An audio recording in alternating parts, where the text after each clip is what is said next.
There we are.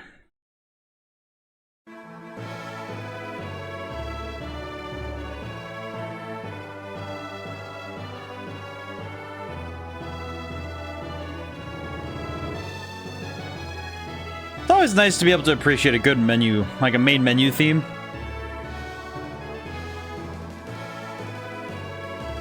I don't know, there's something about a good menu theme that can really set the pacing for a game. This is what you hear first, after all. Especially when you reload the game, you know. Whew. Need to start today with a stretch, actually. Oh god. Spent a lot of today at the desk trying to wring out the story I was doing today. I think it's because the problem I have is that the last couple story ideas I had to just sit down and, you know, bang this last one out, but I really had to just say, okay, no, just get it on paper, you know, just put this one down, make it a short story, because for some reason with science fiction, it's very hard for me to just do, like, here's a science fiction short story and leave it at that. You know, it's easier when I can add some mysticism or cosmic horror to it, you know, like I can do aliens abducting somebody as a short story just fine.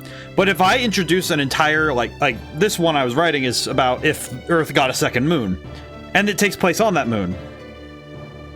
And it's like, okay, there is so much more I could explore with this idea. I would love to have a full book for it.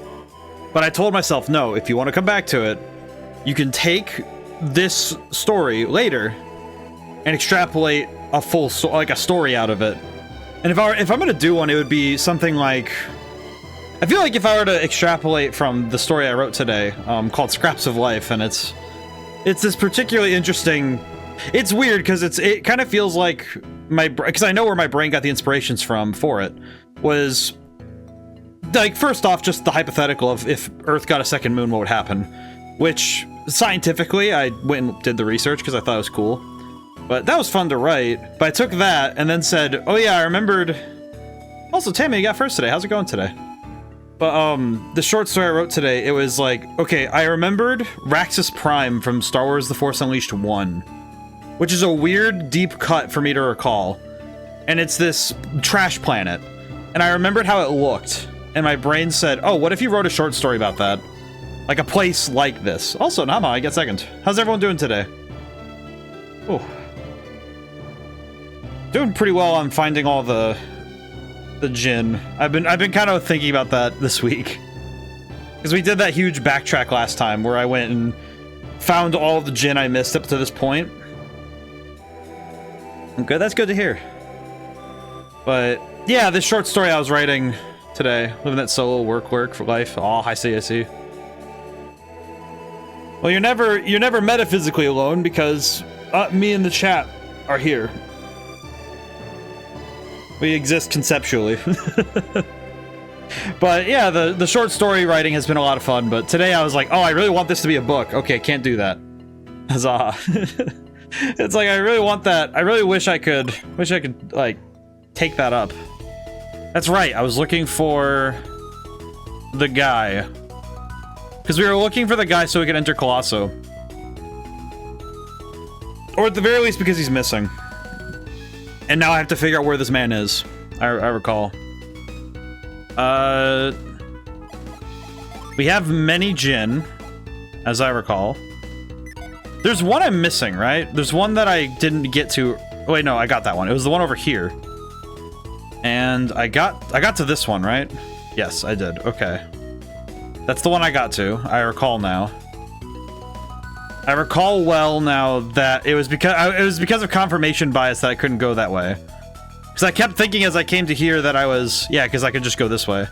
I remember now that it was because I kept screwing that up that I kept making that mistake. So we have to find the man who I forget his name. I think it's, what is his name? Oh God, the guy I'm looking for. What's his name? Hey, do you know what his name is? Watch the finals. No. Do you know what his name is? Snacks and drinks. No. Be patient. Colosso. No. Okay. What was the guy's name? I'm trying to remember what the guy's name is. Babi. That's his name. Babi. We have to find Babi. Because we have to find Babi, and we have to go look for him. And And I forgot, and I don't remember where, I don't remember if I ever figured out where he was. I just know that that's where it is. I know where progress is if you need help remembering where to go. Well, the only thing I recall is that I haven't found him yet. Because I was running around everywhere looking for him. I remember that I was running around looking for him, and I wasn't really sure where to... No. I told him to search every nook and cranny of this town. I see. So he's in town, I would presume. Do you know where he is? Hurry along to the Coliseum if you have, maybe too late for the trials, maybe. Yeah, I don't remember. I have to explore. I remember well enough that I have to explore. Use there. Give me a soldier chair. All warriors enter Colossus because they want to join our ranks. I see. Very cool. I did not know that Tolby was that well known. Intriguing. Mildly confusing. I will find it though. Oh yeah, this is the guy. That's the guy that's sick. I remember. He's the guy who's sick or whatever. And I can talk to this lady if I want to sleep here. So if I need to rest, I can rest there. Let's see. They said that we have to search all that. Said something about searching town, but I don't recall. I don't think I recall ever actually figuring out where he is. I think I just remember that they said that he was in town somewhere.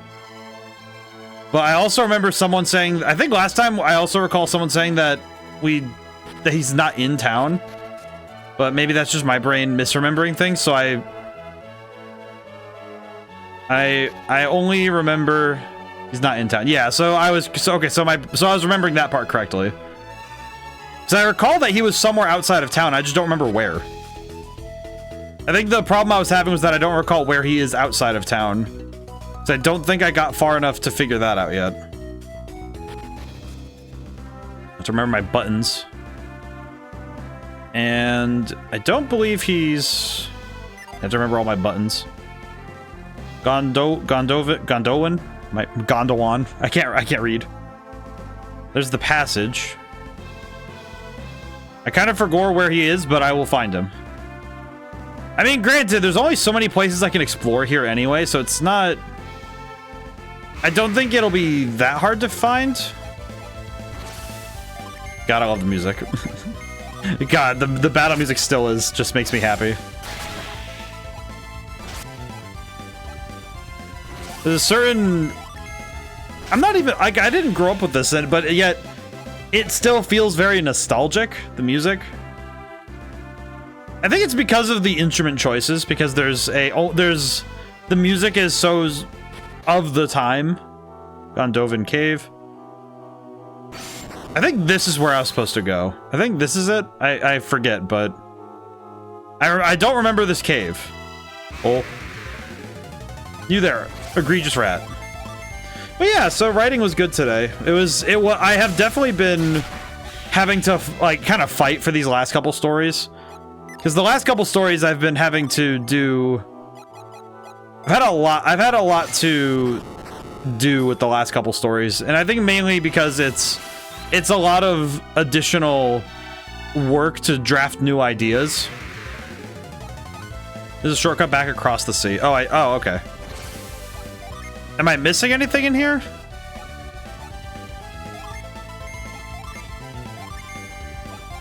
I don't recall missing anything in here, but... Okay, oh, he ran away, so that's fine. I don't think there's... Because if there's gin in here, then I should probably look around. If there is a gin in this place, I would like to find it. If not, then there's not really an issue. There's not really a reason for me to be here. I should probably leave. You've never been in here before. Yeah, so I should probably look around then. I should probably become affiliated with it, understand it. Because if I need to cross through this cave again, it might be wise to know. Might also help just to go through it again. Like I say again, but just to go through the place. Kobold. Oh, that thing's a kobold? Oh, that's weird. Well, either way, I'll check over the cave. Oh, there's a box over there, too. A lucky medal. That's actually pretty helpful. Okay, where does this go? Okay, this goes this way. I see. I understand. I gotta stop saying that phrase. Apple. Wait, what? Apple? What is it? What is an apple? In this game, at least. Boost attack. Oh. So apples raise your attack stat. That's pretty good. Let's see. Details. Now the question is, well, an attack's only handle physical attacks, so I guess Garrett should use it. Actually, well, I have the highest attack, so I should probably give it to myself then. I guess. Yeah, let's give it to... I'll eat it. I'll eat apples. That's actually very helpful, because that means that I can spam... If I need to, I can spam physical attacks and be very strong. Yeah, the damage output is very crazy. I like that a lot, actually. Oh, level 21 now. Very cool. Yeah, the leveling will be very helpful, so it'll be fine to go through here more than once.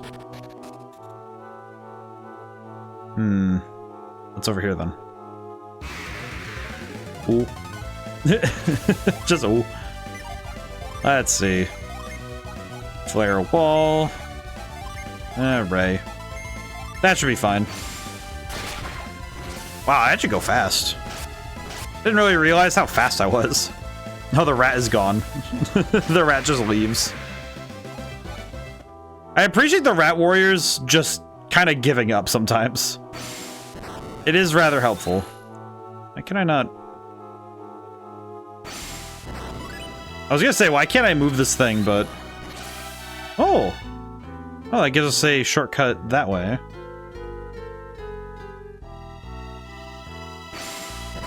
And then I can use this one. Go here. Huh. I'll need to check over... I'll probably have to go through the cave more than once just so I don't miss any... Okay, so this takes us... Okay, so this puts us on the other side of... This actually just puts us on the other side of the cave. Of the planet. Puts us on the other side of the ocean, rather. Or the sea. I don't know what it classifies as. It's technically just a giant lake, right? Then again, I don't really know. I call it a glorified lake if it's of that size, but... That seems also very rude to call the sea a glorified lake. It is still large enough to be saltwater and, you know... traversable by many days in on the open sea. But then again, I'm also somebody who has seen lakes that are very large. It's a they are just kind of discount oceans, truly. Weh. Okay, one thing I am a little bit surprised by is the sheer amount of encounters I get to have in this game is very helpful, though. It's helpful, but sometimes a bit surprising, given how many enemies we have to fight. Okay, these guys do a lot of damage. That's a little strange. There we go. Should probably check everything over in case we're missing. I don't think there's a gin in here. I don't know. It seems like this place is. I think I crossed over every piece of it, so I don't think I'm missing anything there. I'll just leave. Okay, so the cave was a bit of a bust, but that's okay.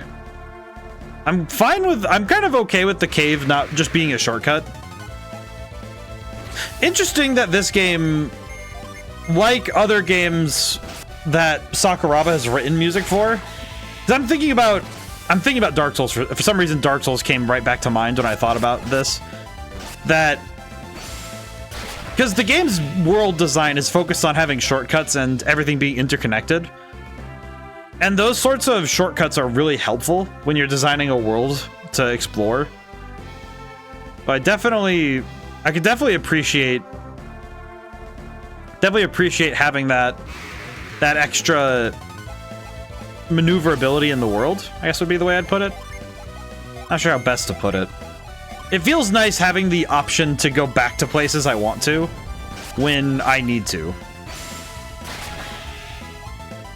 I guess it's just nice knowing that I can run back when I want to go somewhere that I would like to revisit.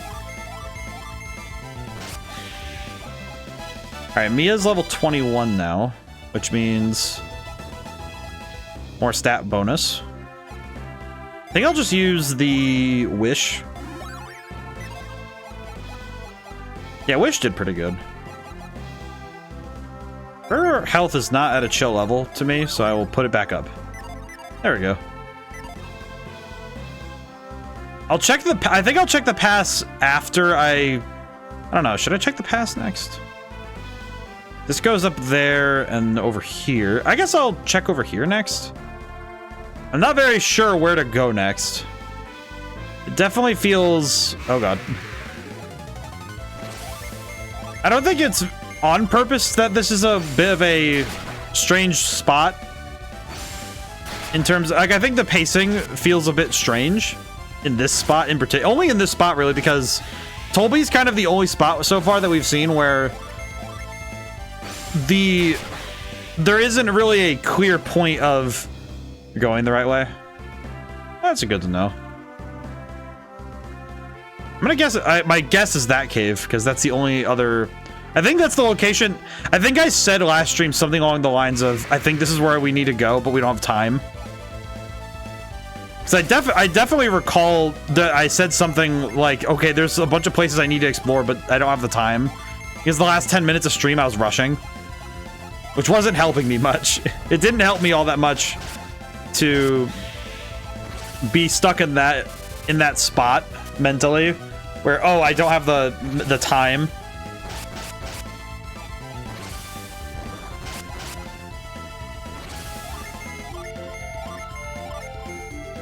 Okay, it's dead. That sucks.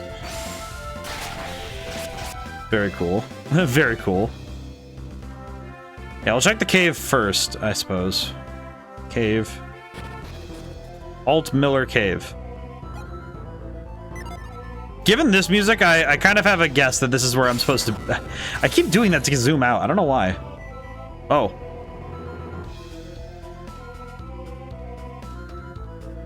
Oh, no. Oh, no. It gets dark. Oh, lordy. Uh-oh. I don't like that. I don't like that. I do not like how dark the Alt Miller Cave is getting already. I'm pretty sure that is a Herald of Doom. I'm fairly certain that this is going to be a bad place to explore. Ooh, Mage's High Impact. What the heck is that? What is High Impact? Oh, brother. I will say, I appreciate them experimenting with doing this, because this is risky. This is a risky thing to do, because as we've seen in Red and Blue, you know, in the Pokemon games, this is the kind of thing that can easily lead to frustration, but they also have a bit of a... They have a bit of a buffer in that this cave has... I think the lanterns really help. I think that makes this a lot better than it easily could have been. It could have easily been a little bit worse. There's a trick to make it easier. I could theorize that that would be 100% true. I could try bind, just see what happens. Wait, high impact? Oh, whose party's attack? That's nuts. I'm gonna do that. That sounds awesome. I should try out the new technique and see how well it works. Oh, you know, let's use this to try and freeze him. Okay, different attack bonuses, but high power. That's gonna be good. Casting Sleep might suck. Oh no, it didn't hit Garrett. Okay, good. Ooh, stunned. Okay, very cool. With Impair on and attack up, I can have these two do that, and actually, I'll just have all three attack, and then I think Mia I'll have cast... No, I'll just have all of them attack. Because the lower defense will give us greater power. Just continuous stunning. I will use Ragnarok again, and... Good Volcano. Yeah, Volcano. Might as well. We have the high power. We have high power, and his defense sucks, so we can cook him. I love how absolutely insane Ragnarok is as an ability. I appreciate a lot that Ragnarok is insane.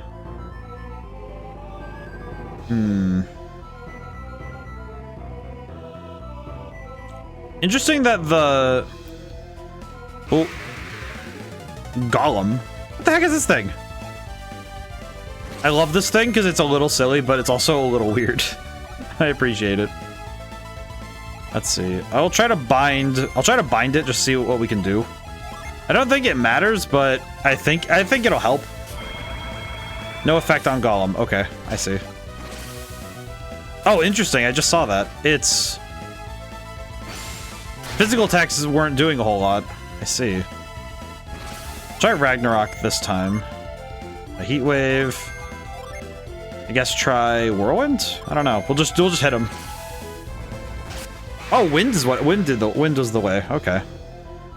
Interesting. Yeah, if I had to guess, there's probably a synergy. There is probably a synergy that lets me create like a light source or something. But what the? You can see me? Oh, I didn't even use reveal. Someone's there. Rapid synergetic light. Who could it be? You know about synergy, and you can see me. Come on, mister. Don't hide. Show yourself. I want to show myself. As you can see, I cannot move. What do you mean, as you can see? You're invisible. Oh, that's right. This silly man. See, you can't move. What happened? Oh, yes. I ran on my drought and collapsed here. Drought? What exactly what kind of drought is it?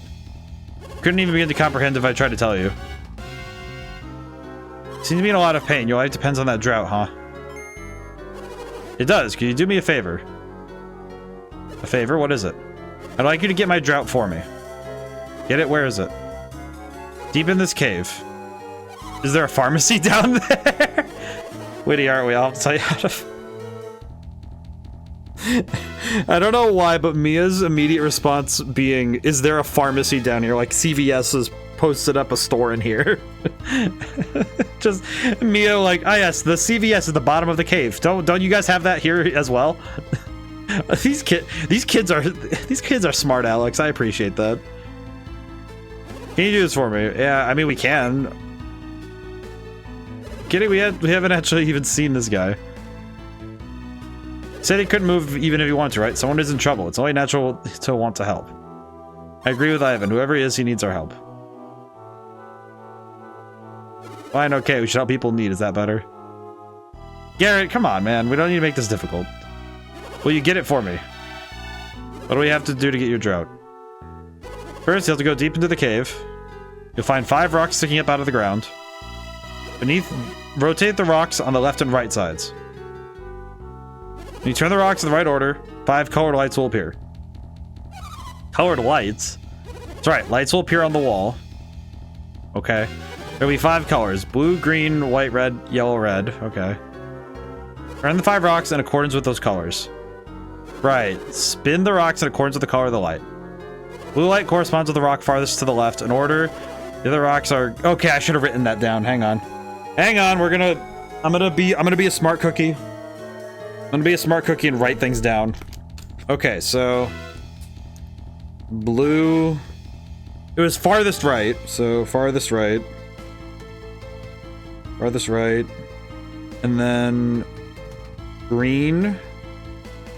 White... Yellow... Red... I wrote yellow in such a poor way that it looked like I spelled it wrong, and I don't like that. Let's see. So turn... Oh god, what was the first thing? It was turn the rocks on the right first? I think it was right then left. I'll just write it down. I'll just write it down rather than have to then specifically... You see the light, rotate the corresponding rock. Okay. So in order, left to right, the colors are blue, left to right, left to right, blue, green, white, yellow, red. Correct. If you do this correctly, a hidden door will open. Door? Somewhere deep in a cave. Who put it there? Ancient civilization. Long since vanished. Oh, please hurry. Poor guy. He's been in a lot of pain. We better find this cave. Okay. I see. I had to set that back down. Okay, so let's see if I wrote everything down correctly. Question, old man. Did you forget the order of the rock cars? Yes. From left? Okay, never mind. Cool, thank you. Wait. The drought is on a table behind the door. Okay. I appreciate this old man giving us... This feels like, okay, here's your 20-step process to understand exactly what is about to happen. Here's your 20-step plan to get healthy quick. Oh. Another golem. I understand. Fire wasn't very good, was it? Let's use impair and attack. Oh, wait, no, it was wind. Wind is the way to go. I remembered now. We will still impair, because impair is pretty good, if we still need it. Whirlwind and attack. It's fine.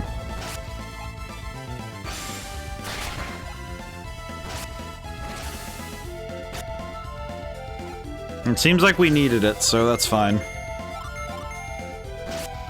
Yeah, there we go. Easy. By the time we're done with this, I will probably be very strong, because this cave has a lot of enemies, for seemingly no reason. Oh, hey. Vial. I've been getting a lot of...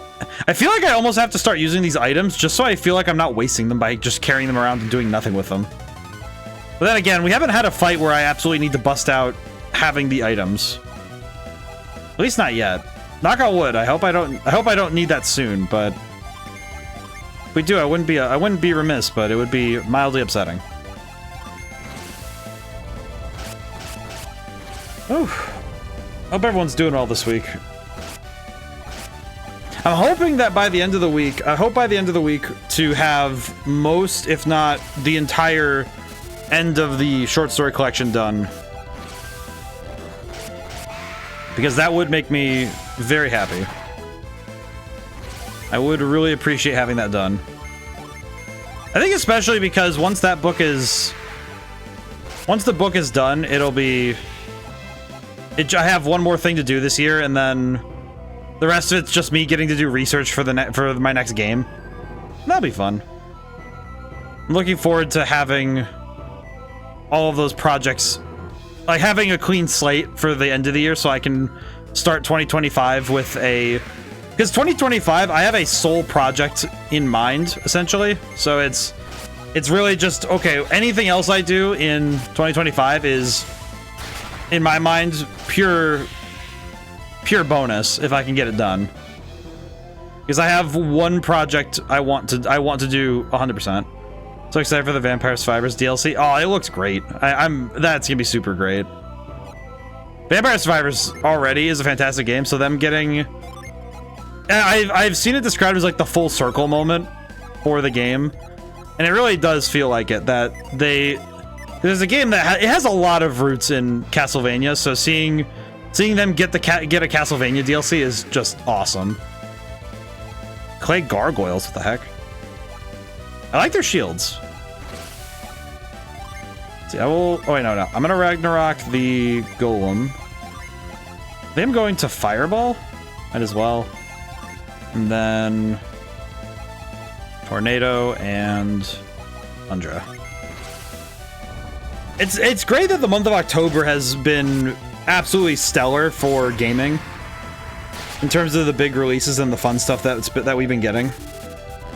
So it has been absolutely fantastic in terms of the releases. I will say I'm going to stare longingly at Sonic and Shadow Generations until I can finally find a chance to play it.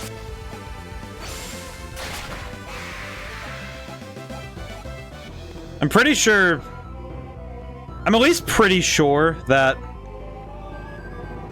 once we finish Golden Sun, it's going to be right away get to play that. Viewers Reveal makes going through this a bit easier. Probably. I will be honest, I am also slightly taking my time, if only because I know that it'll help me. Because I know that I need... Because the fight with the Kraken kind of pointed to me that it would be unwise to go through the rest of the game without getting a bit stronger. I think the some of these fights and taking my time through these places to get battles is a wise decision. It's especially good if I can. Okay, wait, what? Did I go the wrong way? I think I went the wrong way. At least it feels like I went the wrong way. Wah. It's because this game, I feel like if you're not leveled where the game expects you to be, it can be a lot harder than it needs to be. So I think it would definitely help me out a lot to get stronger before I absolutely need to be, you know, capped out, as it were. Because I think the greater strength you can have in this game is having a strong leveled up a lot on top of finding all the Djinn. Because it definitely seems like your base power being really strong makes getting the Djinn more worth it. That sort of stuff incentivizes you getting the Djinn in the first place to raise your stats in that way. Oh god, that's Orthrus. What does it say? Wait, what is its name? Dreadhound. It is interesting seeing a dog with two heads in an underground area, because this makes me feel like we are indeed entering the underworld. But I do wonder what must be down here then. We have entered the underworld. Welcome to the realm of Hades. This is still only in the top 10 of worst things that have happened to you in this story. Oh, there's a chicken. Cloudy, how's it going today? I see the lad up there. How do I retrieve him?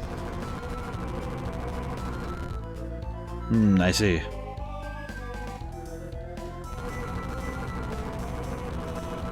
You know, I will say, even though my brain keeps saying I see, I appreciate that I do so. I'm vibing, working on art. Oh, most excellent. This is most excellent. Okay, I need to re-enter the cave. I'm gonna get this Djinn. That's very excellent though. Echo, how's it going today? Good time. There's an emote now for good time zones. That's awesome. I like that a lot, actually. I will say I never heard the phrase good time zones until I started streaming. I had never heard the term before. I kind of like it. It is quite a. It's probably the most general hello, and I appreciate that because it's a hello that can work in any time. It's very cool. I like that. But I hope everyone's doing well. How are you guys doing? How's everyone? I do think art is fantastic. Well, isn't it when so many people get together from around the world? Yes, precisely. That is correct. Good time zones. Good time zones works very well. I like that. It kind of shows also the pragmatism of evolving your language to fit your needs. I'll mention it again after the ad break, but I think it's kind of nice that there's that language has evolved and adapted based on the needs of people who see this stuff like, oh yeah, there's this very specific sort of need with language for this. Okay, how do I guess the question is, how do I get behind it? Do I need to...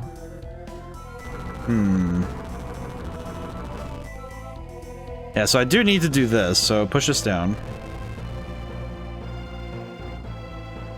I feel like I was a start to... It was a start to the good time zone saying, yeah. Let's see. Does this thing move? No. Can I knock it over? I guess the secondary question is, can I knock it over?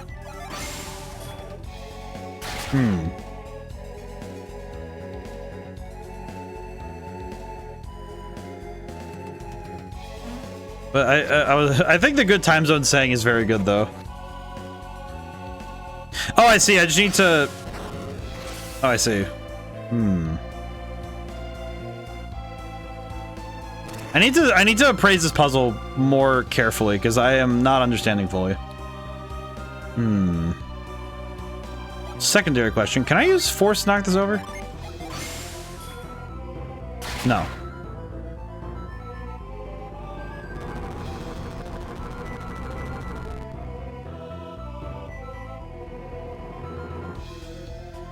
What I'm seeing is that I need to... Oh, wait, duh, I'm a fool. Hang on. My foolishness has risen. Hang on. I understand what needs to be done. I need to... What? I thought I need to use the frost. Frost. There we go. And then... Can I end then? Can I end then?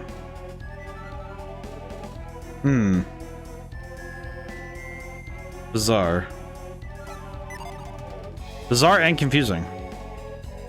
How does one face this? My true and most consistent enemy is having to use my brain.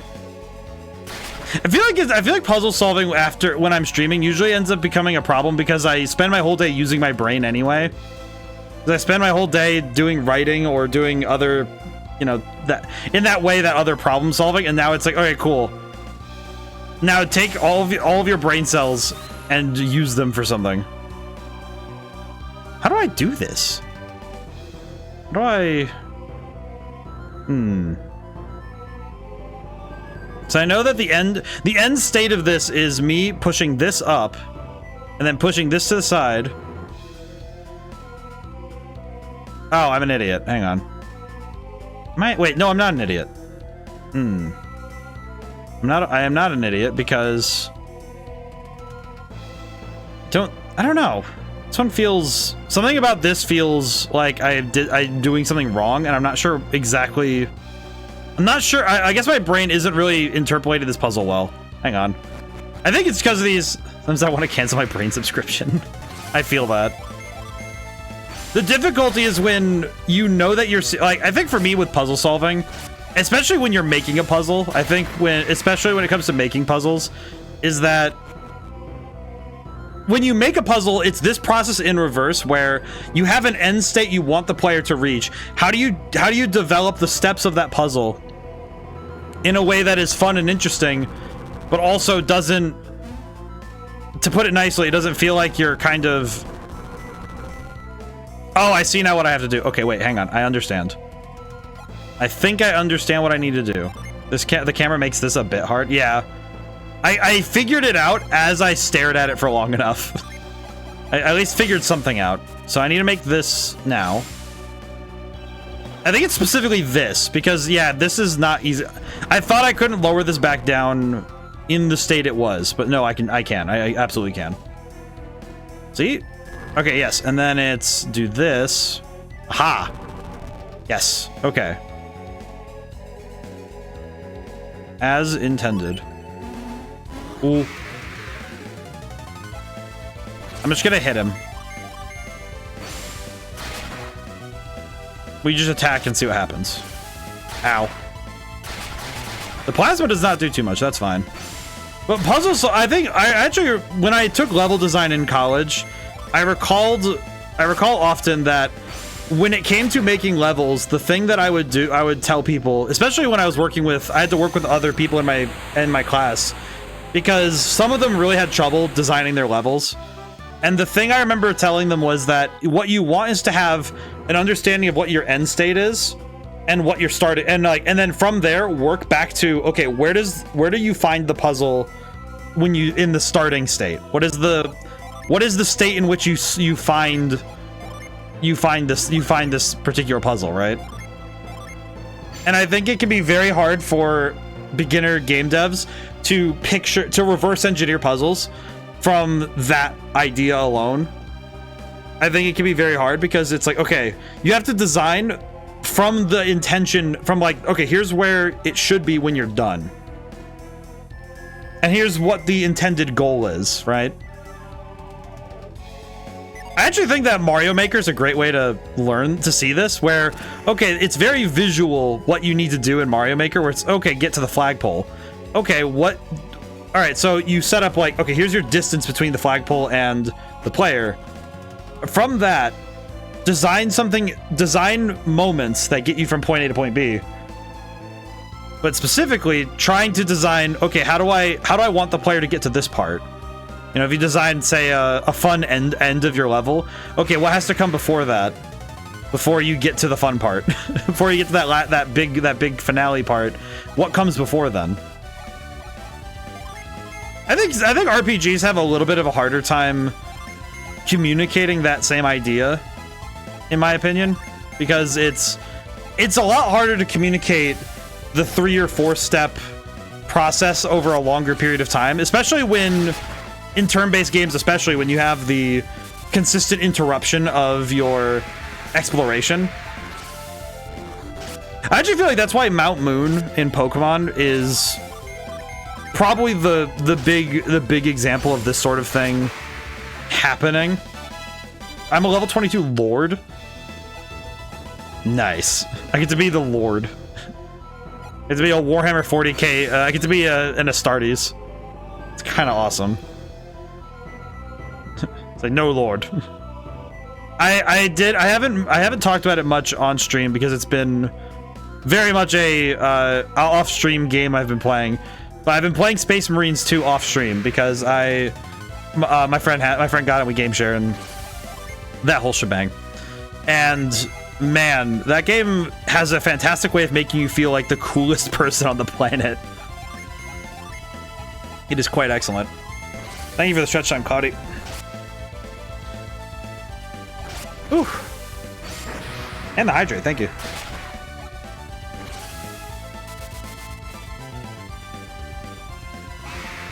Ooh. Ow. Oh man, Mia took... Okay, that was risky. Kill him. Very good.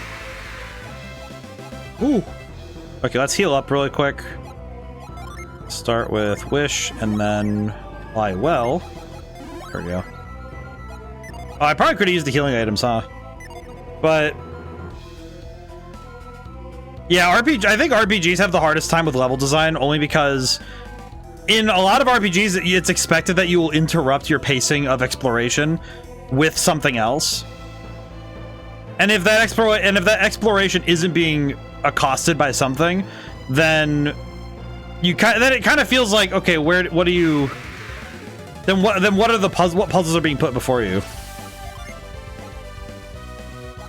I think it's paradoxical at this point because we expect to be interrupted while we're exploring, but it can also feel very weird when you're trying to figure out where to go and what to do, and you're constantly having to exit map, do battle, enter map, start from that point, and then continue go that back and forth. I think dark caves like this are probably where a lot of RPGs get into trouble. Because they end up running into this exact... the confusion and the ability to withhold information can be really tough. I say withhold, but retain. Withhold the game. I think as a designer, being able to withhold information is hard. I guess that statement is still true, but because it's really tough to... it's tough to withhold information about something that is very commonly not withheld. You know, when you're playing an RPG, you don't tend to do something like this where you withhold like the basic information of what's on your screen. It does make for great tension, but that tension can be lost when you get stuck.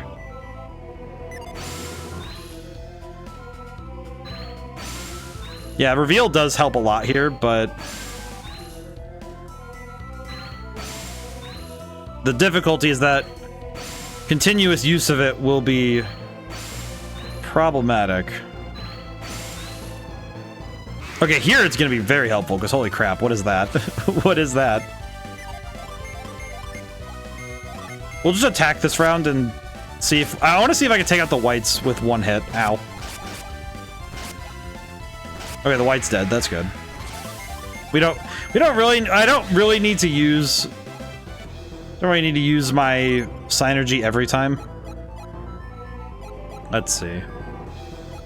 Where are those vials? Here they are. I don't actually need to use those, do I?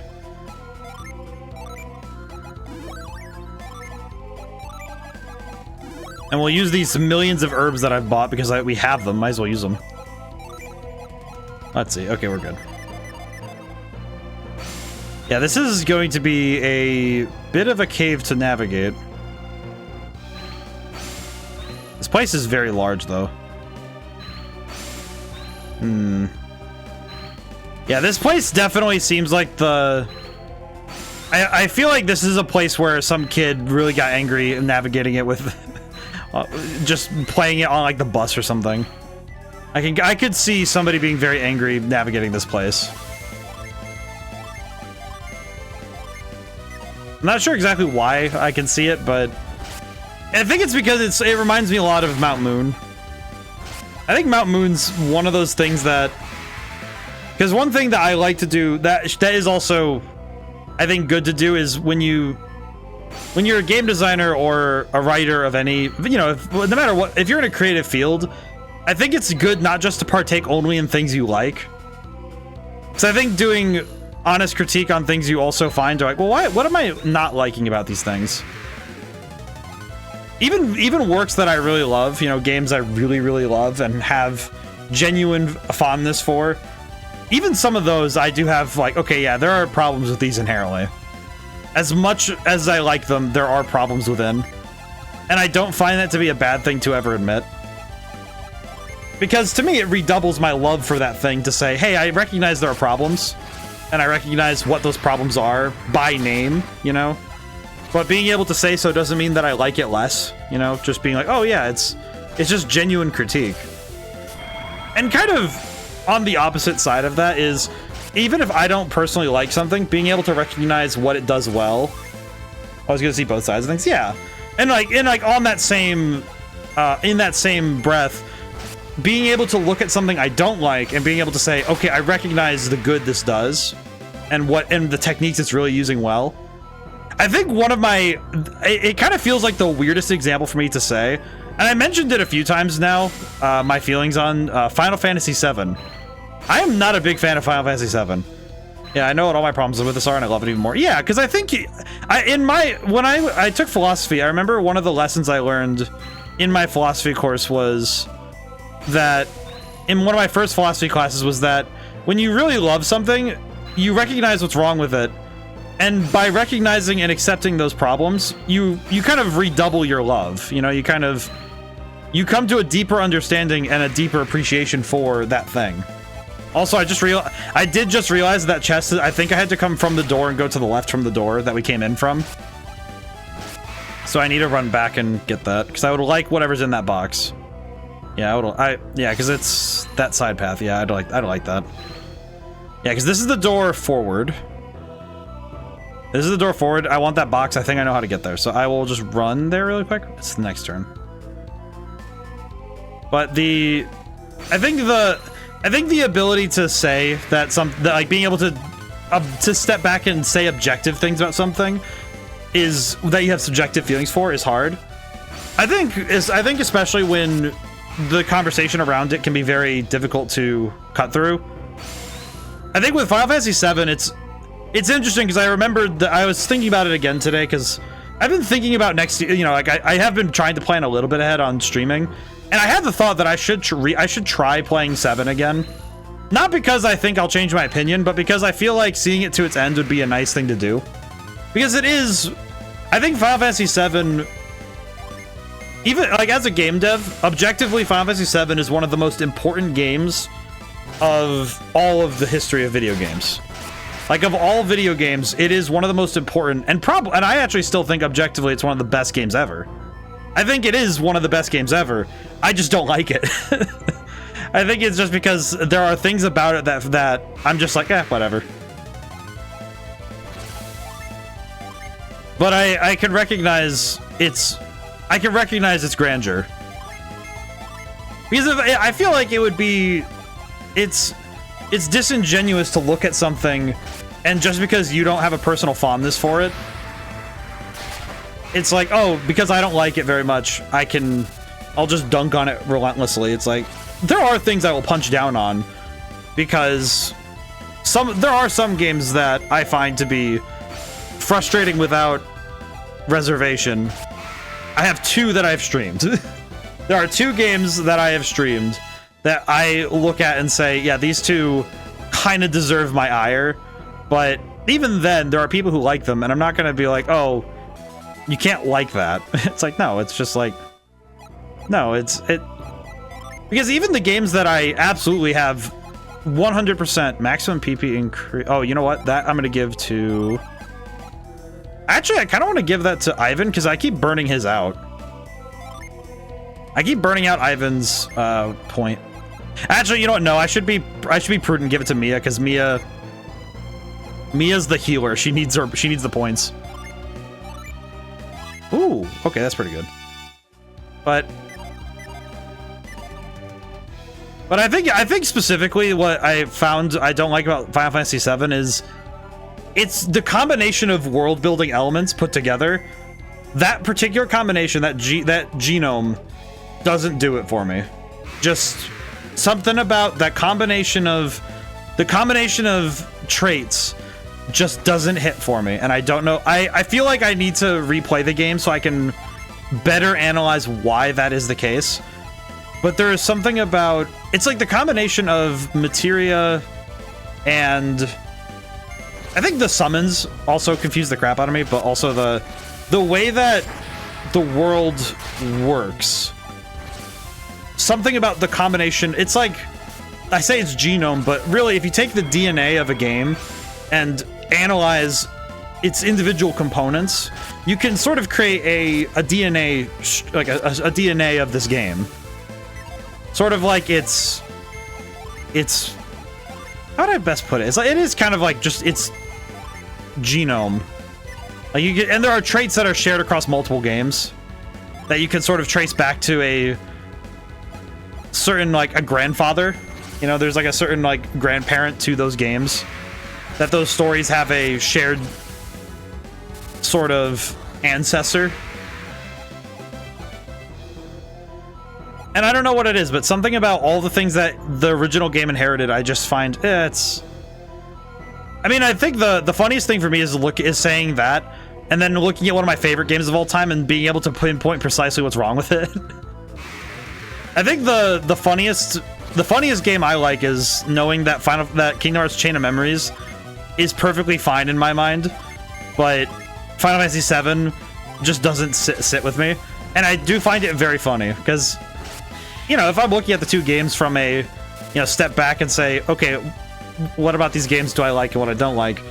It feels very biased for me to be able to say, oh, I like the BS that's in Chain of Memories, and the stuff that's in 7 that I'm like, eh. It's weird to me to be able to say those 2 things. Like, be able to say which one I like more. But I don't know. I guess it's just... It's nice, though, for me to be able to take this step back and say, okay, yeah, there is always good in something. I mean, that's the thing. As much as I love dunking relentlessly on Starfield, like, I give Starfield the worst time possible. I can appreciate its ambition. I may not appreciate its execution, but I appreciate the ambition. Because I think that's something where, like, whenever I made fun of, like, because I was dunking on Starfield when I played that, because I finished the game too. I actually played to an ending on my own time, and I was not happy. I do not like the story of Starfield. I don't like it at all. But even then, it's like, okay, yeah, there is a certain cool factor to, hey, there's like, you know, 30,000, you know, over 30,000 planets just to go check out. Granted, quantity and quality are not correlative, but I can still appreciate the flex of it. There's a certain flex you get from being able to say there are 30,000 of a thing in this game. You know, like, oh, what does that even mean? You know, like, I think that's actually something that also lent to its downfall to me was, what does 30,000 planets even look like? What does that mean?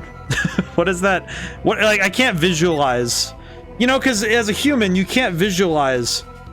I can't even begin to picture what the heck it looks like to explore, like 30, like even just a singular entire planet, right? Being able to say, okay, but you can visit, you know, millions. there are millions of planets. It's like, what does that even look like? And am I going to care for any of them?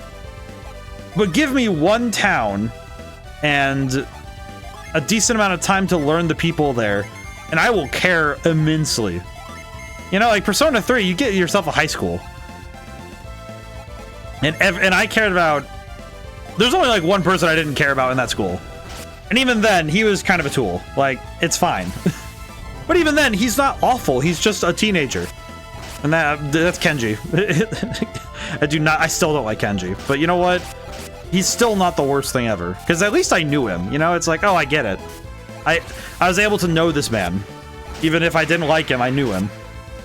I can appreciate who he is. Even if I may not appreciate his relentless MILF hunting, I understand. I can understand, and it's like, okay, but this is a single person in a single town that I can come to know well. I mean, heck, even one of my other favorite punching bags, Scorn, even that I can say, no, it's a very aesthetically impressive game. Very pretty. Very cool looking. My god. What a not so great gaming experience though. As a game it's not great, but as a... Oh, this game I think the best games are able to wear their problems on their sleeve. You know, say, oh yeah, there are some things about this that are going to be weird. And being able to live with them and make those decisions unabashedly. Because the best games have an audience in mind, you know, like, oh, these players are the players who get this game are probably going to like, you know, X, Y, and Z. They're not going to be, at least I don't think they're going to be particularly, let's see, what is the point of all these pillars? What is the benefit of these pillars? Oh, I screwed up. I see. I'm staring at those pillars like, what is the point of this? Okay, we'll run from that fight because I just want to get back to the pillars. What is the point of all these pillars? Why are there pillars here? Why show me this? Then again, it does also lend itself well to why are there ruins down in this cave? Oh, rocks.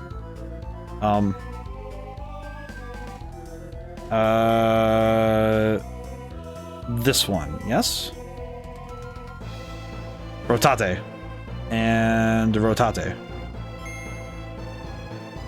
Okay. And then...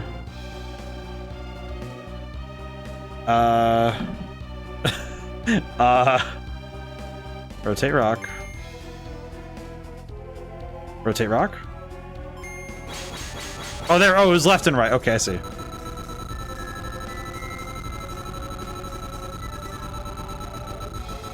Yeah, this makes yeah, white, blue, green. So this one is white. What is happening right now?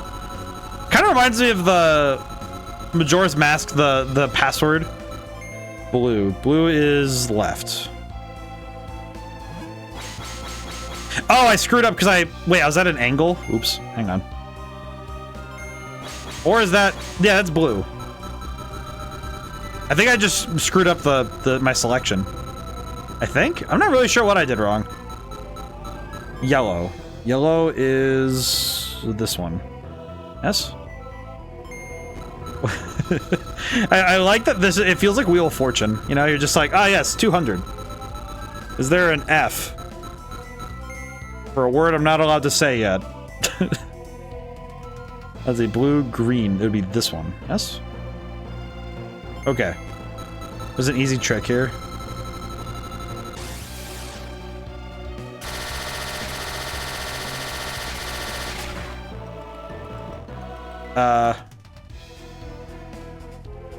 Was that supposed to happen? That... Alright, well. I'm gonna save my game really quick because I don't trust this, but... Yes. Oh. Okay. Rock. Rocks? The Mystic Drought. Very cool. I'm gonna leave now. Okay. I'm a little bit confused, but I do appreciate. I appreciate if I am mildly confused. I feel like my confusion only grew as I stared at that the 5. I don't know why, but the 5 having 5 rocks and having just having the spinning colors. I don't know, something about it just, it feels weird. It's very fun, but it feels weird. There's a mild amount of comedy in looking up at the wall and seeing the Wheel of Fortune. She has Wishwell now. That kind of looks like the most busted spell, because Wish is already really good. I need to take a look in a moment here while we're going through this. What does Wishwell do? 160 to the whole party. That's just a full heal every time. And that's not that much. Yeah, that's not that much more than Wish. So that's really good. Holy crap. She is now the best healer on the planet. Truly just almighty healing. Because now single target healing feels very silly. Like, it feels like items for healing. It does feel like single target healing is meant specifically for outside of combat. Like, Wish and Wishwell are combat spells, really. And then we have the ability to drop the most insane spell possible for healing. That's pretty awesome, actually. I think it's nice when the healer gets to just be really, really good at healing. Kind of reminds me a little bit of a life domain cleric in D&D, where if you're going to be good at healing, you better be extremely good at it, right? I think that's something that it can feel really risky to do as a, like when you're making an RPG, it's really hard to, it can be a risk to put down a healer that is really good at their job, because then it runs the risk of your party your party being way too good at surviving everything. But I think a good healer can be really fun. It can also be really fun to play as if you're playing as a, I'm just thinking about all those, D&D players who want their clerics vindicated. Being the healer of the group is a responsibility and a choice, and it is always appreciated. I feel like any DM who thinks that, I feel like any DM who tries to, talk down, look down their nose at the people who want to play healers, it's like, I think especially other players who look down at healers, it's like, dude, the healer is there to support. DPS is not the only way to win a battle. Then again, I think in video games, it's implied implicitly that you're not often able to talk your way out of a problem. Whereas in something like Dungeons & Dragons, it is the grand point to talk your way out, that you can talk your way out of problems. And I think that's the sort of thing where utilize the art of war. A battle should be the last resort. You get your enemy's HP down to 0 before yours, you don't need to heal. True, but I think especially when I feel like healers are a fun class to play if you know what you're doing, if you know how to play them. I think the greatest tip I can think of about being a healer is, because it's having watched, ran a D&D campaign where I had somebody who played basically the team healer and the support, the support player. Watching him take this role and say, okay, I need to do this because the fights we're in are bad enough that if I'm not doing my job well, then we lose. And the way he found to do it was just being, it also led to a heightened awareness of what was going on in the game and, during battles. Okay, I need to get back over there. I straight up forgot where I was going. Down this way. And then up. But the key of good healing is being good at making estimates, I think. Like being able to say, okay, I think I know what my party is capable of damage-wise. I think as a healer, if you can say, I know what my party can do here, and I've seen what the opponent did in the last round, and being able to say, okay, from here, what action should I take?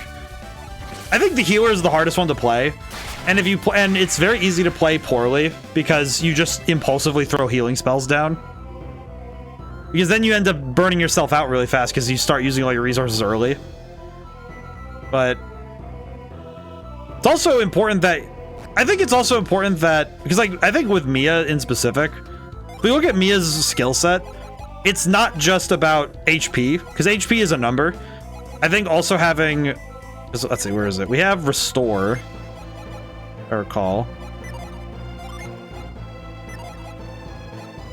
Yeah, because the whole ability to remove poison, but also having the, I need to look at the synergy again because my brain's not. Let's see status.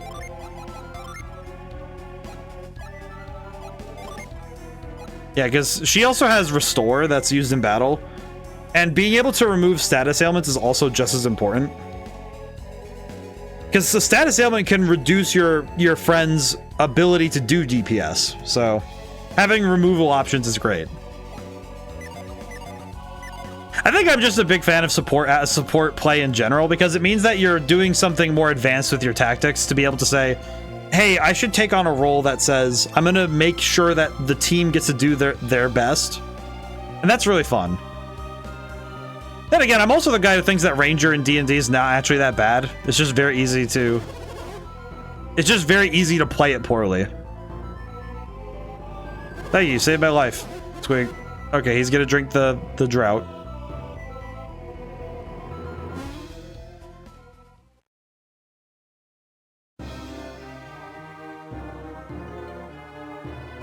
Thank you for your help. I'll be okay now. Gloomstalker Ranger.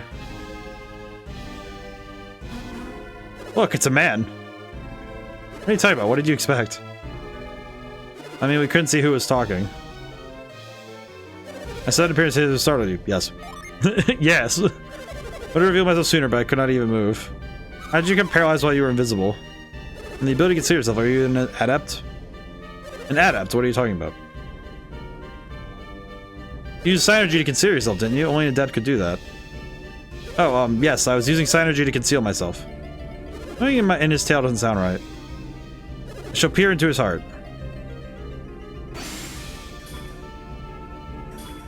I see, we're just gonna read his brain. What's the matter, Ivan? This is Babi, the ruler of Tolby. And that wasn't Synergy he was using to conceal himself, it was the power of an ancient civilization. Nothing of the kind, how do you know that? But yeah, Gloomstalker Ranger, fantastic, but I have seen people use it and misuse it because it's very easy to misplay a Ranger's abilities. Guess that'd make you adepts. Does that mean I finally found true Lemurians? Lemurians? I've been saying what's Lemuria?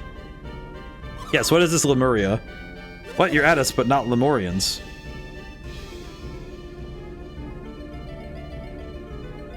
Lemurs. Are the lemurs capable of psychic power? So I was wrong. Are you searching for these Lemurians, Babi? Babi, you're the ruler of Tolby. You can have anything you want. Why would you want to find these Lemurians? Why are these lemurs so powerful? Even the ruler of Tolby has his limitations. Every year I grow older and more frail. This body's had it. And you regret growing older? I understand the desire to remain young, but there's nothing anyone can do about it. Wait a sec, do you remember when we were in Soul Sanctum? Yes. Right, Kraden said alchemy could thwart death itself. What was that? Did you say you know Kraden? Yes. Whoa. Babi? Oh, hello, sirs. We've been searching everywhere for you. I forgot these dudes with the green hair. ODaM said we could find you in Alt Miller Cave. You're not glad we found you? No, it's not that. What are you doing in a cave such as this, milord? I have my reasons. I have my reasons. Everyone had told me has been in a panic over your absence. Poor guy. It is very funny looking at this. It's just... Found you before the finals began. The trials have already ended. Why have you been in this cave for so long? And an important errand has been taken care of. Splendid, then you can attend the finals. Let's speak more with these people. Where are they? I like this guy. I owe my life to them. I like their the fast turn. I will say, I think it's... I don't know what it is, but there's a certain comedy in a character turning really fast in a video game. Like, not just suddenly, like, you know, like a sprite. It is funny when a sprite just flips 180 and looks at somebody. But I really like it when you see a 3D object turn on its axis suddenly and just look at you like, what? I remember that was a running gag in Dark Souls 3. Dark Souls 3, that we did it a lot, whereas me and my friends would just look at each other and go, what? Just spin on the axis and go, what? I appreciate these guys spinning so fast. We have must have ODaM grant them a reward. You can speak with them again after the finals are finished. I see, if that's what we have to do then. Oh, do we get to leave now, or I have not heard your names yet. Garrett. This is Roy. Thank you for introducing us, Garrett. Ivan. And Mia. Come see me at my palace once the finals have ended. I'd like to speak with you further. I have an idea. Why don't you enter the finals? You have some interesting powers. But Lord Babi, they have not cleared the trials. Only warriors who clear the trials can appear in the finals. The little angry face? You don't think that Save My Life qualifies as a suitable trial? Can we please fast travel back? Look forward to seeing you battle.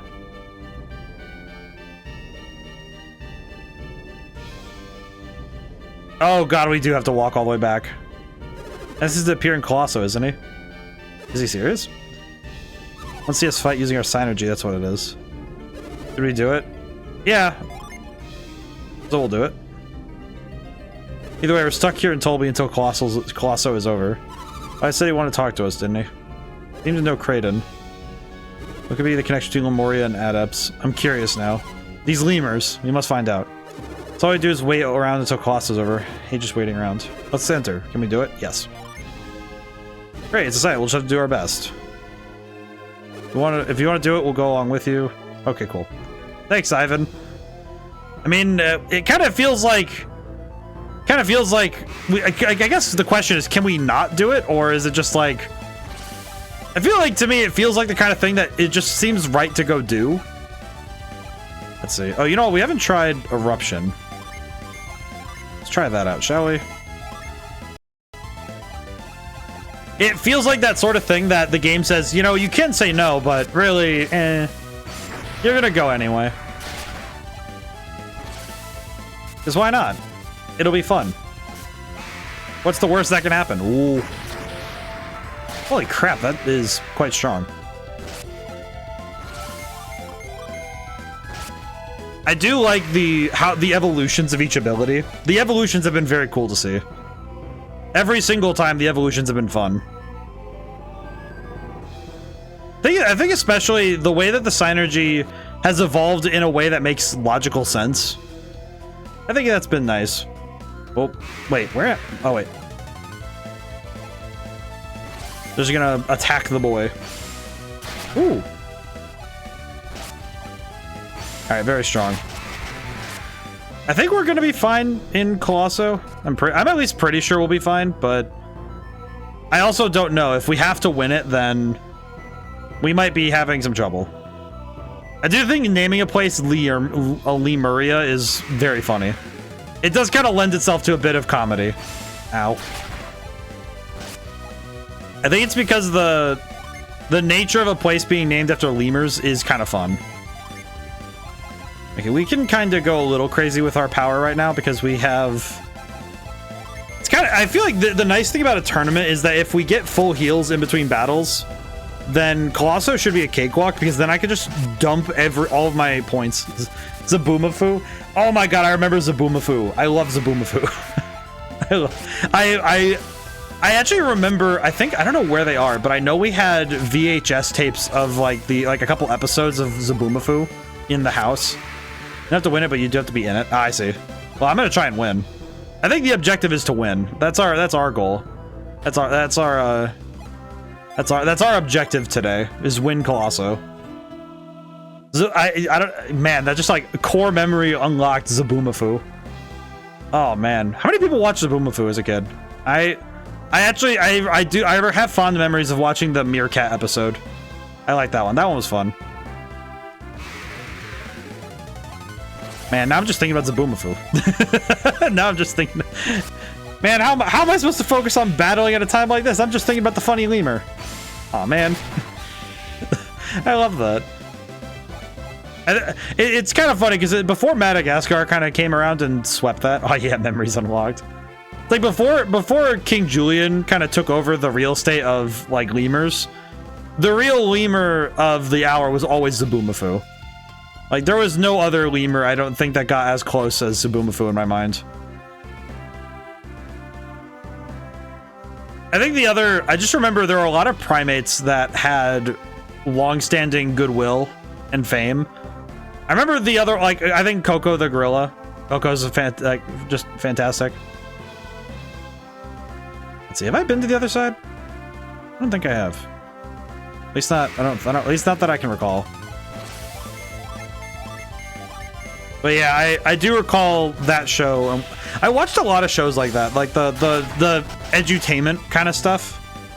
I think edutainment was kind of the, got a Jin there. Yeah. Okay, so I got the, oh, that's right, because I got the Jin there. Because we're missing, let's see, so we're missing one only for Roy and Ivan. And then we're missing 2 each for Mia and Garrett. Yeah, the core memories of... I think the core memory of watching a lot of edutainment stuff is... It's probably why I prefer watching material that is somewhat educational and material. Like, its essence is generally educational when I'm watching shows. It's kind of funny, because I really like watching... If I'm going to watch gameplay videos, I like it when there's a slant to discussing, you know, strategy or... discussing specific aspects of something. Or, oh, hello, ma'am. All came before the match. Would you like to rest up? Yes, please. Like fun fact, the actual lemur was Zaboomafoo was named Jovian. I like that. That's fun. It's a fun name. Enjoy sleep now? Yes. There we go. That's nice. I think it was a she. I remember that the lemur that played Zaboomafoo was quite old. Died at the age of 20. Yeah, he was like, I remember he was quite old for a lemur, if I recall correctly. And he also like he was like everywhere. They did a lot of stuff, so that was fun. Save the game. I like that a lot. It's like Rose of the Otter. Like, I think there's just some animals that end up getting goodwill because of things around them. Oh, sir. The Colosseum is already full. If you really want to watch, buy a ticket from those scalpers. I don't need to do that. I'm going in.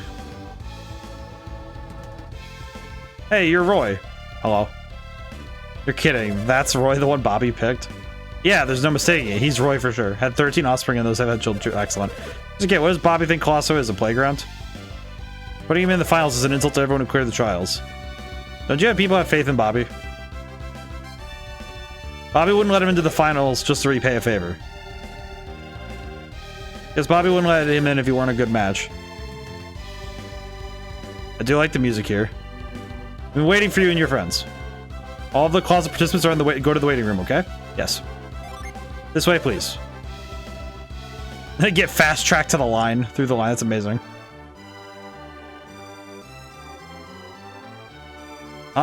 He's the only one entering the finals? The Warriors entered in the finals must go alone. But why him? That is what Babi wanted. But I wanted to enter too. We aren't accepting any more entries. Well, Master Roy, please prepare yourself. Guess all you can do is get it over with. Good luck. I think I can do this. This is crazy. He won't survive against them. Oh, thanks, man. He wants to win. I'll have to use Synergy. Newt. Oh, thank you, Neo. Thank you for subscribing. 4 months. Holy crap. I love the newt newts. Oh, that's a pingu, another famous animal. Some interesting synergy, even though I'm supposed to use it here. What did Babi say we're supposed to do while he's competing? Made a slight exception. You can cheer him on from the stage. Be able to see from right up close. First time this has ever been permitted. You should thank him. How's it going today, Neil? I'm loving the new game. It looks awesome. In the special seats. If everything's settled, I should take you there. Yeah, he can go to see the final stages too. But you don't want to learn as much about the finals, eh? Yes. You make one other exception, right? Don't see the harm in it. Can't believe he's entering midway through Colossus. This is first, totally unheard of. Like I said earlier. Give you a tour of the arena, let's go. Okay, so now we get to go on a tour of the arena. I see. That sounds awesome though. I do want to play it as soon as I can. This is the site from the first finals battle. This is where Warriors test their metal. No, it's actually more than that. What else is involved? The Warriors are racing to get here first and get the best equipment. There's an advantage of getting here first. It's quite a test. Too hard for them. Must support them as well as we can. Do you want to hear my explanation? Yes. Let me explain in detail. Warriors into the finals without any of their own equipment. Please look over there. That's the starting point of the first stage of the finals. Let's get through several stages before you reach the arena. Chests along the way contain items. Oh, so we have to actually... This is the battle arena. After getting here, the Warriors do battle. You can get weapons in the arena too, but one is weaker than the other. You'll have the advantage if you get here first. Also use the equipment you get here in your next match. You think you understand the rules? Yes.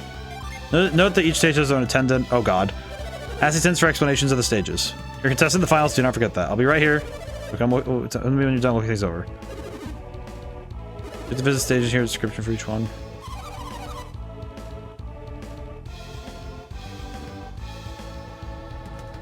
The stage of the first finals, which is your description. Get ready to rearrange gin and synergy items for your friends. What?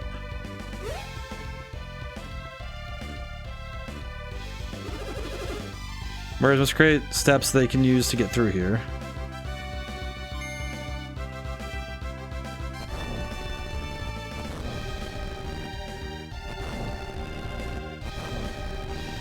Warriors must only use the objects in the stage along with their own strength and wit to reach the next stage.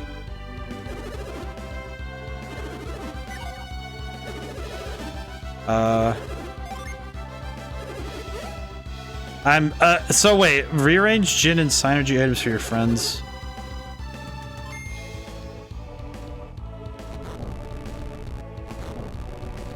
I mean, this one just seems like it's just a pushing one, so I could probably have...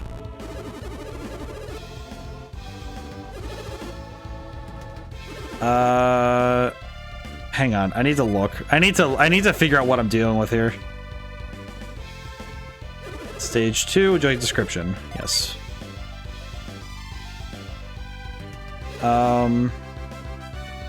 This one doesn't seem all that hard either, to be honest.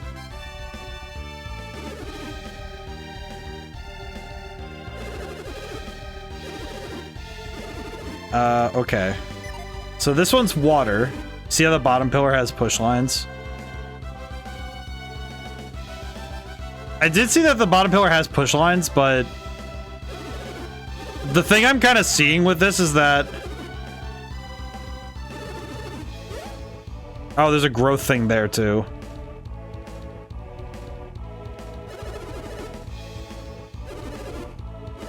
Oh, brother. I can already feel that this is going to be a pain to figure out. I can already see it. Okay. So that means I need to get move onto Umber Crossing.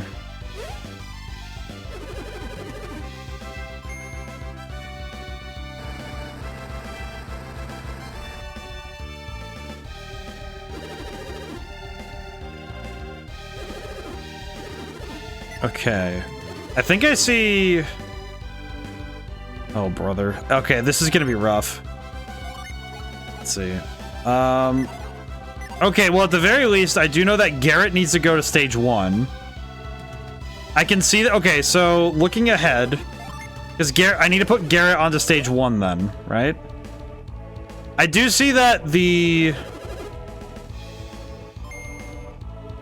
Okay, well, wait. I do need growth on somebody, so... Hang on. Oh, God. It's all those things where I can just sort of feel when... Because Garrett's the only other one who has move, so I'll need to be aware of that. This one has water. This one has water, if I recall. Yeah, this one has water, so I'd have Mia here. I think Mia being here is going to be key, I think. I don't really know, but...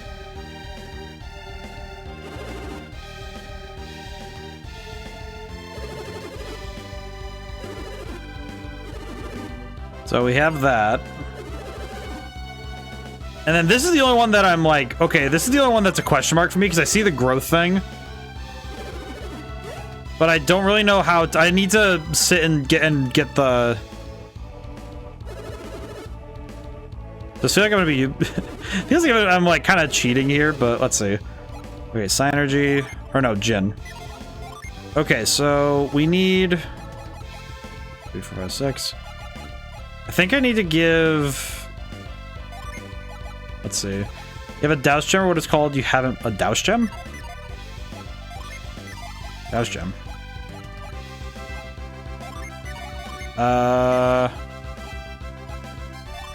Bestows Douse. Oh, I see. Let's see.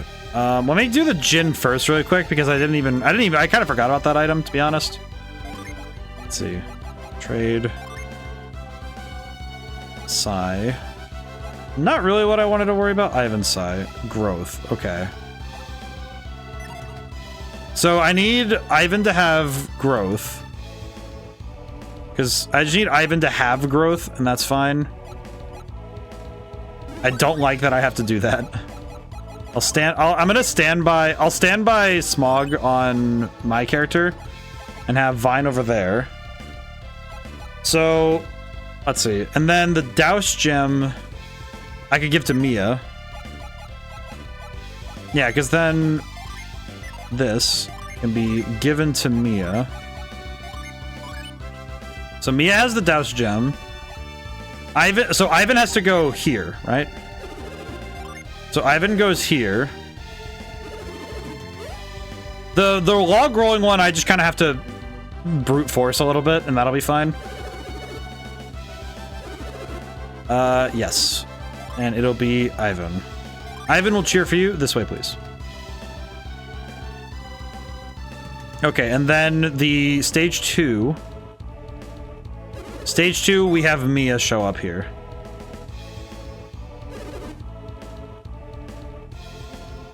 Water prize. So we give Mia the scale thingy.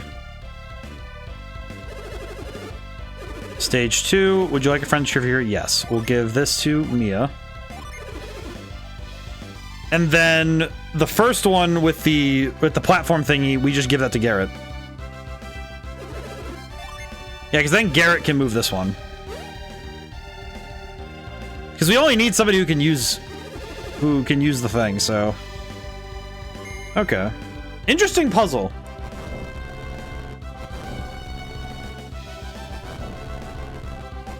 I will say, I feel like Babi will be able to very easily tell that we use Synergy to basically cheat the entire thing. Garrett will cheer for you here? Yes. Okay, so Garrett goes there. So I guess the question becomes, how will I change characters, but... Okay, hello. You get a look around? Yes. Let's head back then. Prepare yourself, contestants. The finals will begin shortly. I'm ready. Are you ready for the finals? Yes. Please wait in the circle. In the 8th circle? The 5th circle? This one. Oh, that one. Ready for the finals? Yes. Any day now. We're tired of waiting. Let's get this thing started. I agree. Let's the finale begin. Yeah, I'll show you. We're here to win the finals. What's the matter? Hurry up and start. Line up and start with the top-ranked warrior and await the signal. I like that these guys are all colored. Sidewalk chalked to a circle. Yeah, listen, you're kind of right. They gave me the sidewalk circle. Sidewalk chalk. Oh man, I haven't used that in a while. How's it going today? Okay, so I need to master this early. Lend a hand. Okay, Garrett, Move. There we go. Easy peasy. Match about to begin. Please take your spots. Okay.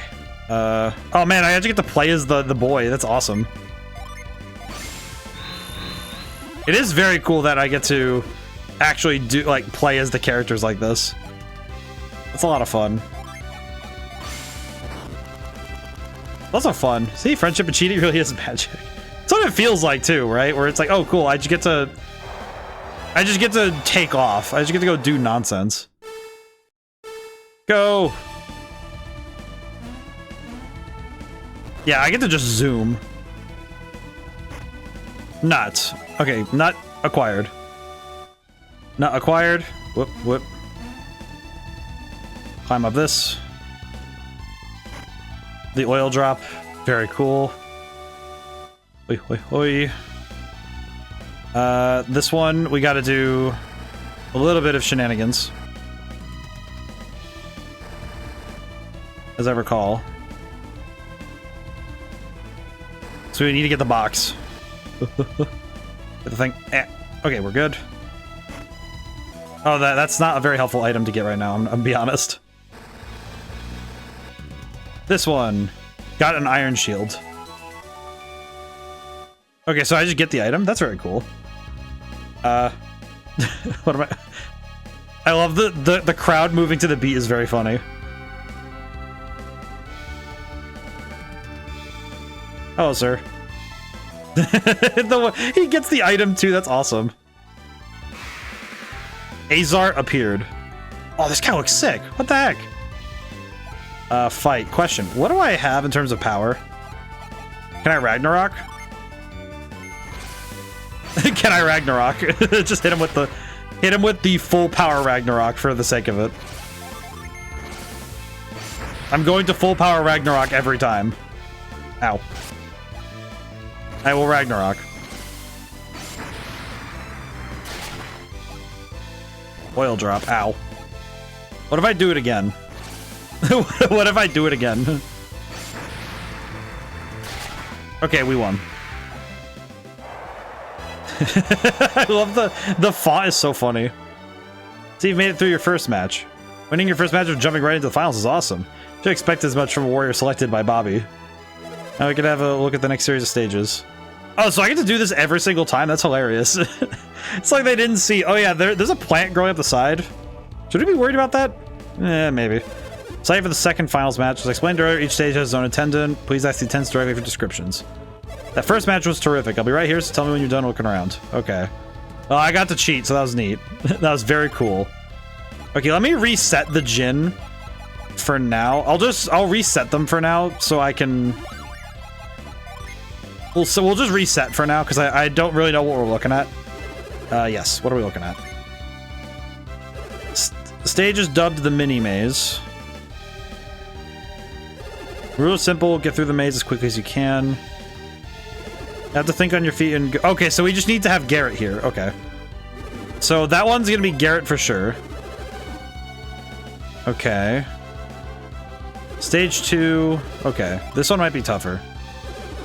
Shifting floor stage. Move skillfully across as the floor moves. This one's just a Gmod. This is just a Gmod map. You don't time your steps right. So this is just a Gmod map. Okay, understood. We don't need anybody here. Understood. I do hope you're doing well today, Ellison. The Ellison. Oh. Log rolling. Oh, this one we need Mia here. Okay, so this one's for Mia. Because we can just use the ice pillars to cheat that. Okay, so Mia, so I think it's Mia, Garrett, and then what's this one? Stage 4. Oh, I see. So there's another. Can I just call this the wall? I understand. Scale the wall first, then get your nerve up and jump. Look for spots where you can drop off the wall quickly. I see. Okay, that one I'm not really sure about because I don't think I need that. I don't really know. This is all very... This is a lot. There's a lot going on here, I'm gonna be honest. Logs are positioned. Oh god. There's a lot, there's too much for me to think about right here. It's just a lot to think about. Okay, I think this one I can leave Mia at for sure. I think this one I can leave Mia at for sure because I know this one's gonna be ice.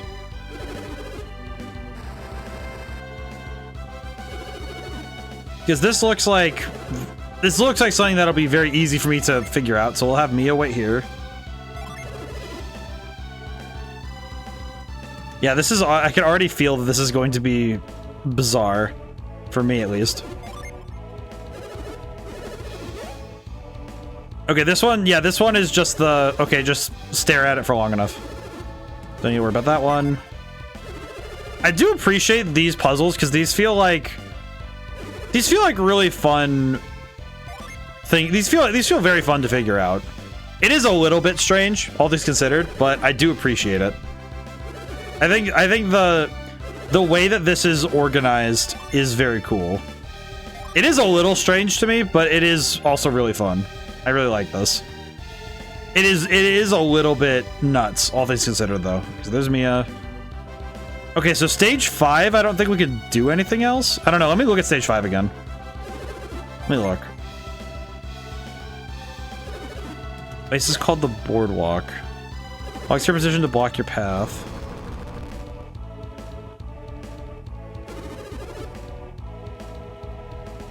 I guess now my question is, where am I going? For here, I'm trying to figure out... Wait, let me get the description again, because I'm looking at this just... Oh, I see what I can do. I can have Ivan... This one I can have Ivan cheat, and I can use Ivan here to...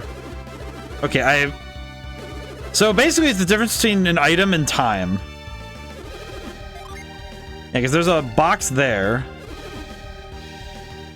that I think I can... Yeah, the box I can get by using my own move ability, so that's not that big a deal. At least I think. So it's either use growth to get the extra item, or if I feel confident, I can... I would actually prefer to get the item at the end of this, so I'll do the thing here. I think I'll do the thing here. Do you have force on Ivan, though? Yes. That one I do know. That one I actually know with some surprising certainty because he's the only one who's had it. Yeah, because he has the force. He's the one who I gave it to at the very beginning. When I first got force, that's who I gave it to. It was similar to reveal. Having the utility spells on Ivan was pretty helpful. So that worked well for me, but you get a good look around? Yes, I believe I did. Do I feel like I understand? No. Okay, and then it's... Oh, Apprehentus, thank you. Hang on. Move. Let's see. Slide this over one. Because I think that's the only thing I need to do, is just move that one over one. Okay, and then this is... Here. Synergy, force. There we go. And this, we need to do frost for both of these. Am I going to be able to do frost on both, or is it going to be only one at a time? I mean, you know what I will do is... Match is about to begin. Oh, that'll be fine. Actually, that should be just fine. Okay. Let me stretch and hydrate really quick while I have a moment. Before I need to be frantically running through this area. Oh. Neck and shoulders have definitely been stressed today. How are you doing today, Apprehentus? Definitely been tensed up in the neck and shoulders. Then again, I think it was the other one. Oh. Well, this should work. No, well, we'll see. Today was a good day. I had have a burger shake. Oh, excellent. That's pretty awesome. That's pretty good to me, I'll be honest. Okay, wait. No, it's right there. And then here. Here. Very good. Okay, wait. Okay. There's a box up there, so I can... Oop. Okay. Get the box. I feel like the items are nice, but not really all that. I don't really need the nut. Oh, it was the other one. Oh, it was the other one. Okay, that's fine. It's fine. It's fine. It's fine. I'll make it work. Why did I do that? Well, you know what? It's fine.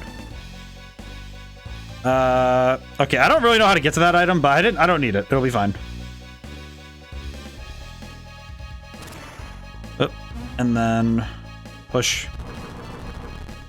Down I go. Whew. That burger and shake sounds really good, though. It does sound quite excellent, all things considered. Okay, so I get the better armor if I show up early, so that's good. Whew. Okay. I think having the better stats from the Djinn will be nice, though, so I think the better stats will be worthwhile. I could try Clay Spire. Let's try it. I think Ragnarok's gonna be better, but 106. Okay. How much does Ragnarok do then? 63. Okay, so it's... Oh, he was guarding, that's why. Do it again. Do it again. Just hit him harder. You know, I said it as a joke earlier that I would just be spamming abilities because they're gonna keep reviving my stats. I wasn't really sure if that was gonna be the case or not.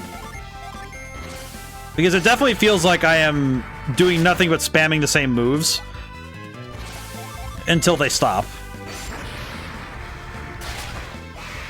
I do think it does help that I was higher level for sure. Managing both of your matches. You're incredible. If you win the next one, you'll be the champion. Fantastic performance, just as Babi expected. Let me take you to the next group of stages. I feel like Bobby's gonna be like, yeah, you guys are like flagrantly cheating. Like, yeah, nobody else can see Synergy, but come on. It's like, come on, guys. But now you know what? Each stage has its own attendant. As the attendants, honestly, I didn't think you'd make it this far. I'll be right here, so tell me what you're done looking for. This is stage 1. Would you like your description? Yes, please. This stage is called the Scales of Justice. Okay, this one is Mia for sure. Yeah, that one's Mia for sure.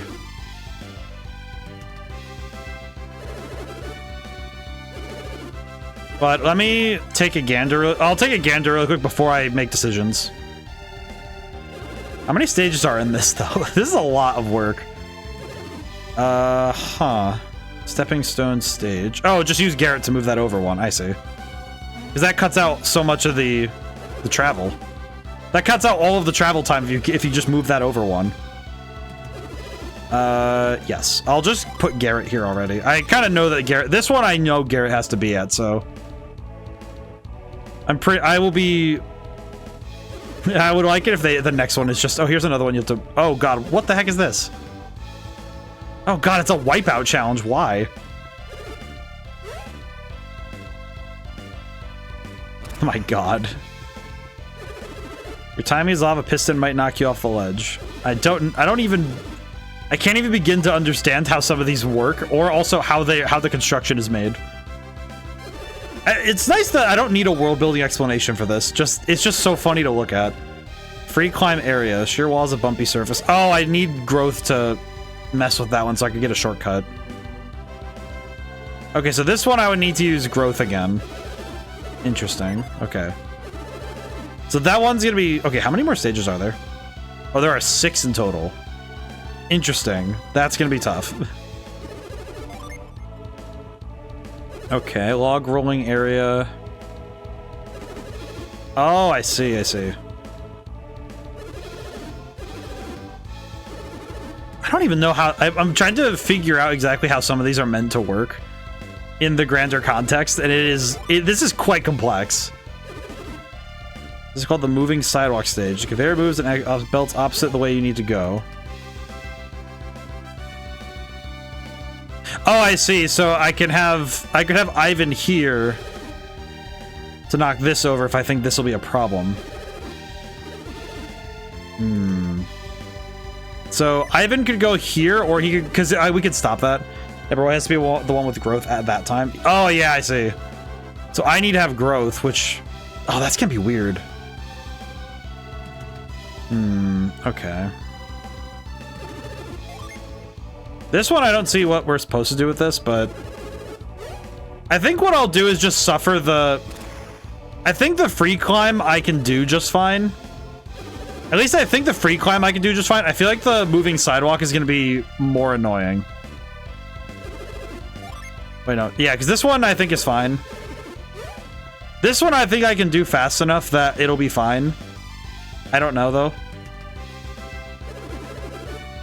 I hope everyone's week... we're, like, well catapulted past the hour mark, but I hope everyone's week is going well. I was saying earlier that I have gotten a lot of writing done, and I'm very happy with what I've gotten done.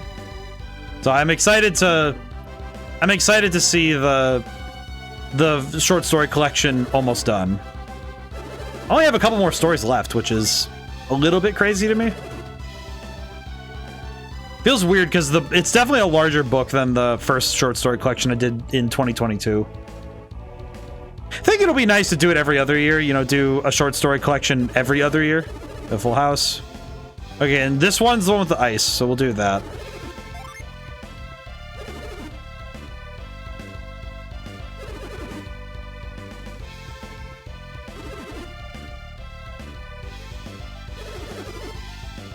It is very funny to look at this. It's just very funny to cheat like this. It's just like, ah, yes. Alright, do your best. Ooh. Today was a good day. I finished one short story in particular that I was kind of like, okay, this one... It's been interesting having a lot of short stories lately that have been...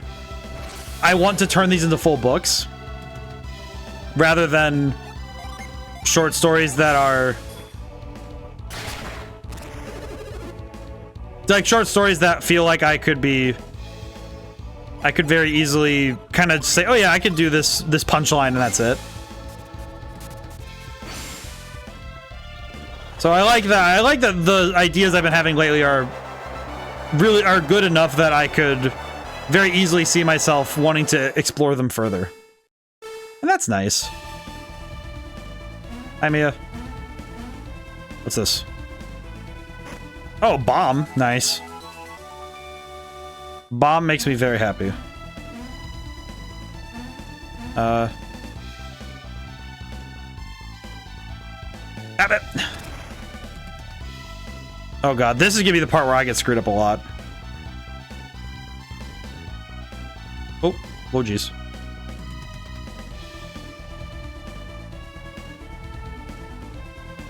You know, I'm just gonna skip that. I don't know. I haven't been using many of the items myself, so it's fine.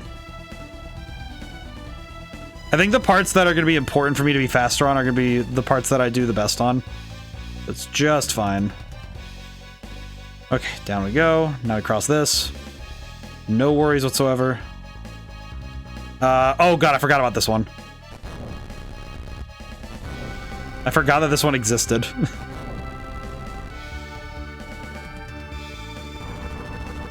Oh, brother. Okay. And then crisscross. Yeah, there we go. Okay, we're good. Got the claymore.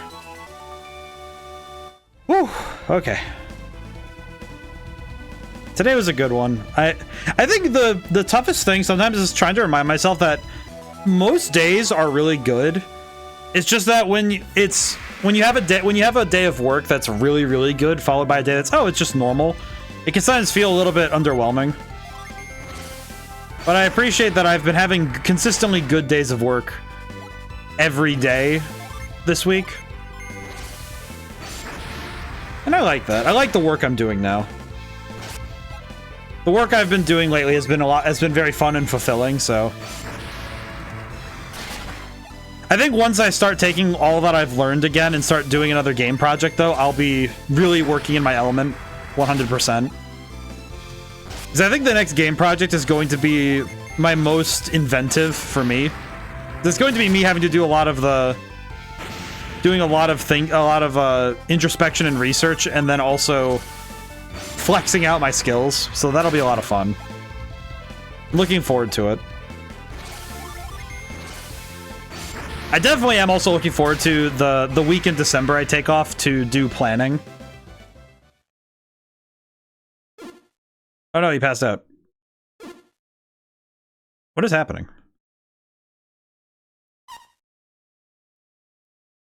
Why did I pass out?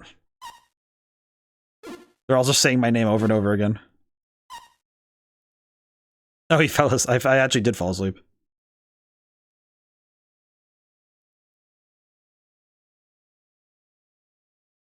They're just like, well, he's fine. He fell asleep. He must be exhausted. Let's leave him to sleep for now. Oh. I apparently tired myself out by winning Colosso. Huh? Oh, I live at what cost? You've awakened. Oh, I love the sit-up animation. That's adorable. Colosso? Duh, that ended long ago. Aw. You fell into a deep sleep, don't you remember? Yes. Oh, give you a break. You're out cold. You don't remember a thing. I mean, I remember falling asleep. Sorry for shouting at you. Aw. Poor guy. You fought brilliantly to the end. Babi was singing your praises. Are you okay now in body and mind? Yes. You better be alright for sleeping this long. When he says I was asleep for a long time, what does he mean? I like that she keeps doing the little smile face. Said he wanted to see you when you came to. If you're okay, we should go see him. You're fine, aren't you? More worried about what Babi wants. Let's get going.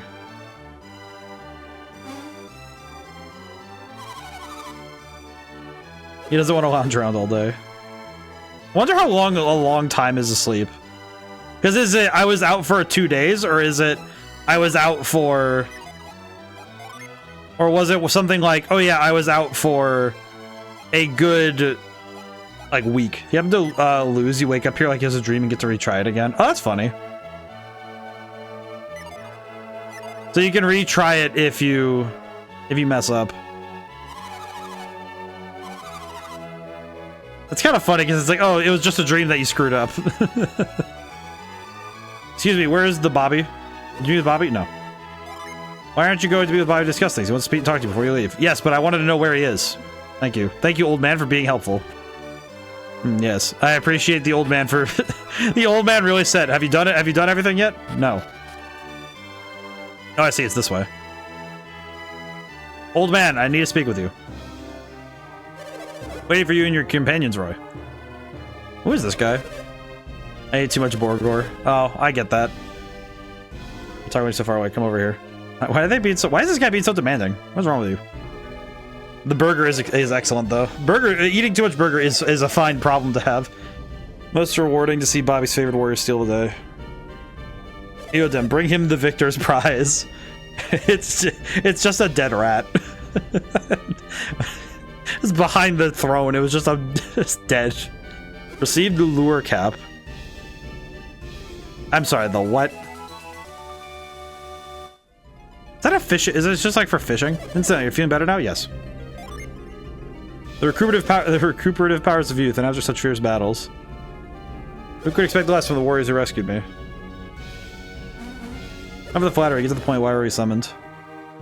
Such insolence. Who do you think you are to speak to Babi so? Let it be, ODaM. There are other ways to judge a man. What is it you said you were called? We're just like... Sorry to you, Garrett. That's right, Garrett. We shall explain all. Thank you, companions, for saving Babi. I'm very confused by what's happening right now. It seems that gratitude is not enough. I've disclosed everything to ODaM. What do you mean by everything? You wish to know more about Lemuria, correct? Yes. Indeed, your desire is as plain as day. I have just seen Synergy for the first time. It is an awesome power. Use my cloak ball to show him Synergy. Cloak ball? No one else could see it, but I knew Roy's tournament was strange. But unlikely that you would fight using such power. I need to be ashamed. Synergy is also a warrior's power. I'm so lost, but I'm intrigued. They might be Lemurians. What is it? What is this place? Lemurians. Is the city of an ancient people lying far out at sea? Oh, so Atlantis. I'm gonna guess that they got messed up, didn't they? Many years ago, about the time of the Great Flood, Babi went to Lemuria. Okay, so it is Atlantis. Is it Atlantis? Great Flood struck while traveling with Loompa. Loompa the thief. It's hard to believe it happened 100 years ago. Wait, what? Those rumors about you are... Great once mentioned the Stone of Sages. Do you think that's what did it? Yes. The stone that grants immortality came from Lemuria. So you even heard of the Stone of Sages. I'm afraid I don't have it. Is the drought of Lemuria that has allowed me to live for so long. Drought of Lemuria. Lemuria, the land of weeping lemurs with magic powers. Basically Atlantis and the Bermuda Triangle combined. Okay, I know it's kind of a weird thing to say, but I feel like... Maybe this is strange, but... Is it bad that I could see both being kind of the same thing? Like, hear me out for a second. Because we don't know how old the myth of Atlantis really is. Like, we have like written accounts of the story, but...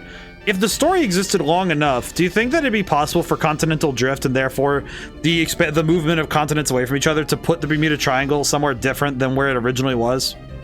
Therefore, Atlantis could theoretically be much further away from its original starting point due to the age of the story actually not being fully, realized. Because that would be kind of a funny explanation for the Bermuda Triangle, being that Atlantis just wants people to stay the heck out. But also kind of explain the weirdness of it. I mean, again, it's just a really stupid theory, but... Because, I mean, the story of... Because I'm just thinking about, like, okay, the story of Gilgamesh is... I think it's, like, over 10,000 years old, and a version of it's been told even further back than that. Because even before the Babylonians, the story of Gilgamesh was being, like, used as writing practice for storytellers. And thus means the story is probably older. So, some stories could be older than we know personally. So it is possible. Not likely. I don't think it's that likely, but it's possible. But then again, combining the idea of Atlantis that's individualized and the idea of the Bermuda Triangle individualized is really fun. I like that. Just drinking stops you from aging? Is that what it does? It would be more accurate to say it slows the aging process. Oh, so it just... there is death in Lemuria. But it only comes to those whose senses have failed from centuries of use. The people of Lemuria use synergy like we do? You have that drought, that's why you've lived so long. You become wealthy enough to rule Tolby. What are you getting at? What is your purpose in making everyone study alchemy? Starting to wonder myself, what do you hope to gain? Going to Greek mythology, Calypso's island could be in the Bermuda Triangle. That's fair. But attain true immortality, there would be no need for all this research. Not sure I understand. A precious little drought and I am now running out. It is afraid of dying. You all saw it, there is but little left in the cave. Oh, alas, what will happen when it runs out? You know what's the funny thing I'm thinking about now? There are now multiple antagonists. You know what? It just pieced together in my mind. The number of antagonists that I have fought that I have gone against in many different video games this year, whose entire point is either avoiding death or being the death. It's interesting how many stories have revolved around people trying to avoid the ultimate antagonist of life. Like, not just confronting it, avoiding it. The ultimate impetus and antagonist of life. Let's hurry to Lemuria. It is pointless. Oh, I see. Being the death. I mean, that's pretty much like the big series we played this year. That was basically the antagonist. That was kind of the be-all end-all of Persona 3. What do you mean pointless? We cannot find Lemuria. You just said it lies that far at sea. If we search these, we're sure to find it. Sent so many ships in the past of search of Lemuria. TOTA was also being the death. Yeah, because it's like we had to... that one's also being the death too. Yeah, Tales of the Abyss is also being the death. And having to bring forth what was necessary destruction. Actually, yeah, it is kind of funny how many stories deal with the meaning of like what it means to live. And it's funny seeing how many characters, particularly antagonists and, you know, deuter antagonists, have in common that they want to avoid that very end. I've been rationing, but this time I waited too long between drinks. You were trying to make it last longer. Overexerted myself trying to find Lemuria before it ran out. These are collectors to do with Lemuria. Exactly, I want you to find Lemuria. I have not been able to locate it by sea, but perhaps by air. I can hide it no longer. I've built Babi Lighthouse to see if I can find Lemuria at sea. Oh, that's why you're building the lighthouse? No, there's more to it than that. But we don't have time for that. It's about something in the ocean southeast of it, where Lemuria should be. Something dangerous. No doubt. What monsters we can handle them. Maybe, however, there's something else that troubles me more. More? No sailor has been able to keep his bearings at sea. Kidding, you mean they can't even keep a straight course? Something that distorts distance or direction or something? Currents shift there, subtly changing a ship's direction. It really is the Bermuda Triangle. That is the thing, Garrett. This is across the sea in a Lemurian ship. I was hoping you can sail it. Why with us when you have so many powerful soldiers? None of them have the ability to use— oh, so synergy is the key to using the ship. One must have synergy to sail the ship. That would mean that Babi is an adept, wouldn't it? No. But no one could master the cloak ball. I learned to use a little synergy during my stay at Lemuria. With what little I learned, I was able to guide the ship. I could— what I will say, this cutscene is very long. Must be an adept. What should you do? Will you do what he wants? Dude, I'll grant you whatever you wish. You make vows you will later find you cannot keep. I mean, you considered my own wishes lately. That's funny. As I provide you with a wealth of items you might like. Yeah, we can consider it. It's easy. You have to beat Felix and the others to the lighthouse. The lighthouse? You mean Venus Lighthouse? Well then, our paths are intertwined. I too must go to Venus Lighthouse. We cannot get to the top. These adepts maybe will solve the riddle that blocks us. I see, the thought hadn't occurred to me. You shall go to Venus Lighthouse with ODaM. Do not worry, you can take care of your own business first. I see, if they solve the riddle of the lighthouse, then our own wishes will have been fulfilled. We can search for Lemuria after they complete their own quest. Is that acceptable? Yes. Go and take this quest, I am most grateful. In that case, you'll need my assistance to reach the lighthouse. Make preparations so that I'm ready to leave at any time. If I leave now... You will all meet at Gondolon Passage. Brilliant idea. One more thing, I'd like you to think about a suitable reward. Think of that immediately as well. I don't know who this guy... I don't really remember meeting ODaM, but I appreciate him. This is a lot of information. But yeah, I do think it's... Because I guess also to discuss like other games that we've played where avoiding death and by extension the consequences of life.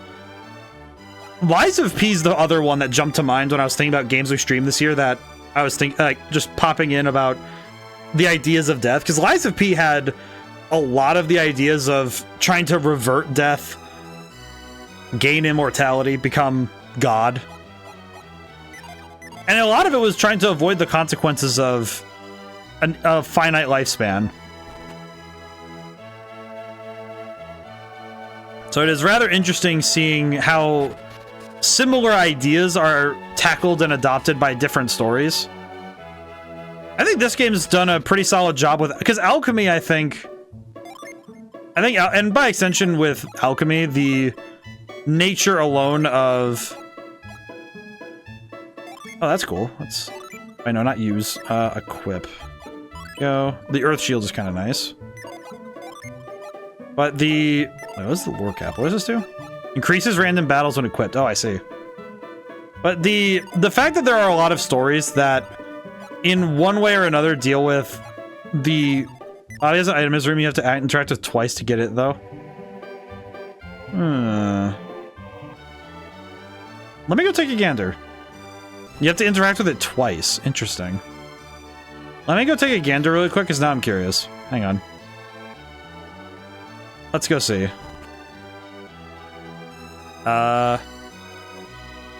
This room. He went this way? Is this where I'm going? Ah. This is the cloak ball, what you desire. Yes. The ball's very precious. I can't just give it away. Perhaps you could borrow it. Take it with you on your quest. Got the cloak ball. Huh.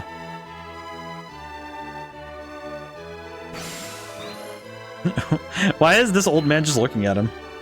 Babi's face is very pale, like that of a dead man. So he's worrying though. There's nothing we can do about it. I see. He'll be fine, I'm sure. Oh, never mind. There's only once. Oh, cool. I get ball. As it was once said by a well-known philosopher, ball is life. Alright, so what does cloak do? Cloak. Hide away in shadows. Oh, I can do that now. I see. So I now have the power of cloaking. I can now turn invisible.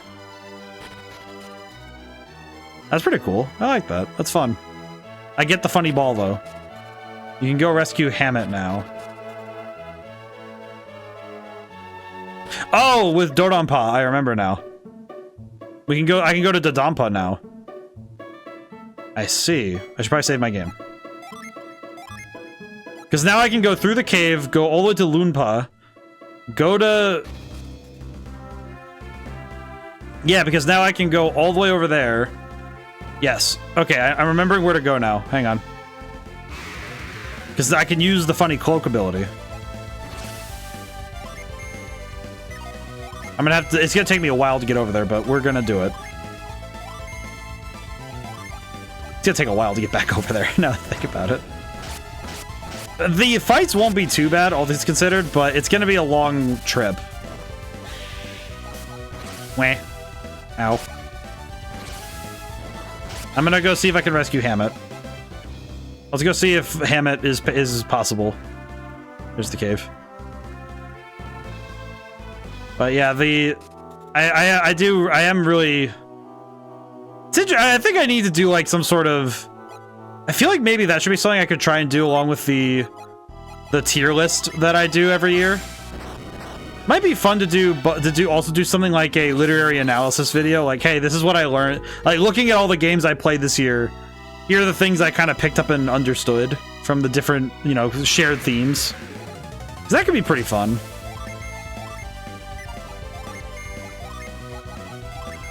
I think especially given that Oh, Mello, how's it going today?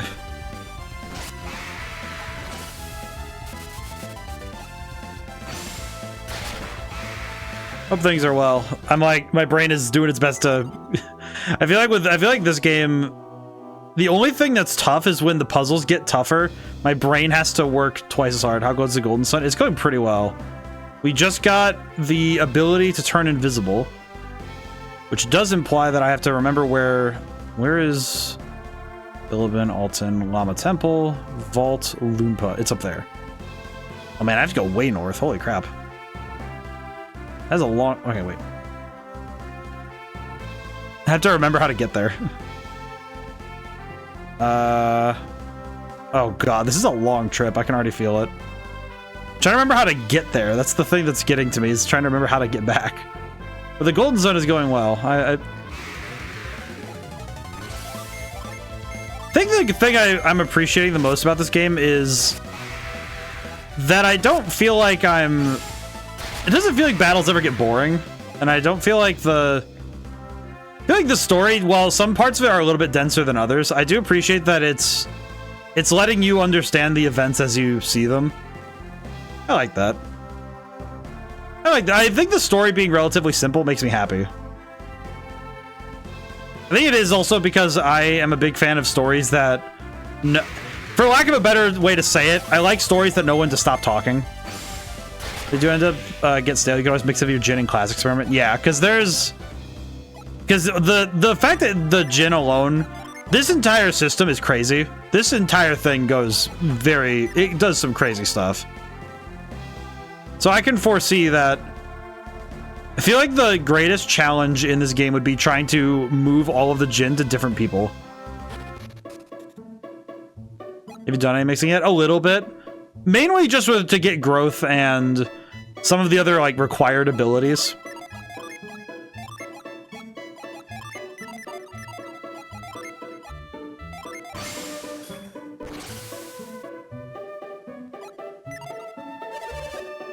Not from Kayla, are you? No. Oscar said the same thing. We don't trust him either, even if you don't want to get hurt. What's with you? You want to enter Oompa? Yes. Well, you can't. Go back to where he came from.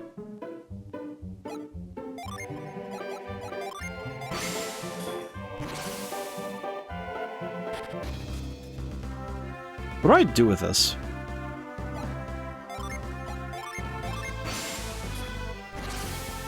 I guess the question now is how do I get into Loompa from here?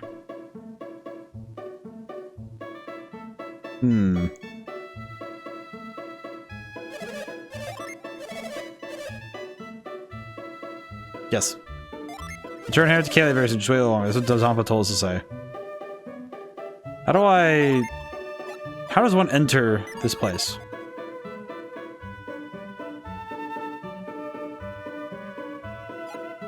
Have you tried to the cave yet? Oh, this cave? Have I been in here? Oh yeah, West Loompa, because now we have... Oh, we haven't been in here in a while, huh? Man, it has been 8... Oh yeah, because we haven't been here with this thing. Meow. Ooh. The puzzle. The noise is really funny. Have you been in Loompa long? No. Oh, so you're a new member of the Dampa's gang? I'm gonna go talk to the Dampa. I'm gonna save my game too, because I feel like I should. Oh, you know what? While we're here, I should look for something very specific. Are there any Jinn in this town? Is there anything in this town that I need to worry about? Because I would like to have more of them. It is funny that there are just people just living here. Nobody seems to really care about the fact that it's that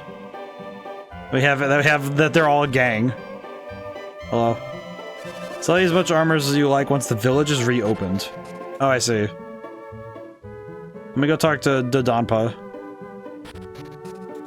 Hello. Don't come any closer to the fortress.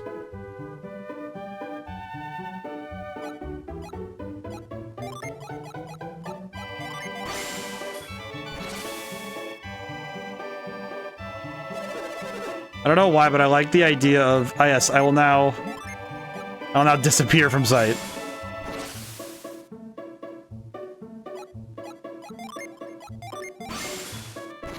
Is there a way to hold that for longer, or am I just going crazy? Tell you we're the Genie, but then I'd have to kill you. I suppose that is the option, I suppose. Oh, I see now what the problem is. I wasn't appraising the shadows. I see. That would explain why I wasn't figuring that out properly. Luke! Welcome in, Raiders. Welcome in, my friend. How's it going? I shall hydrate and stretch. Can someone please do the exclamation point SO for my friend Dragon Rider Luke here? I'm gonna stretch and hydrate while I talk. Oh boy, welcome in, Raiders. How's it going today? I saw that you were playing Legend of Mana. How was that? Ooh. Muscles really need the stretch.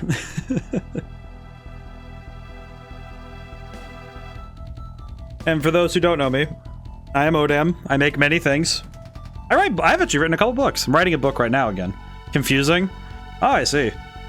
I feel like especially with some of the I've not yet heard much of Legend of Mana, but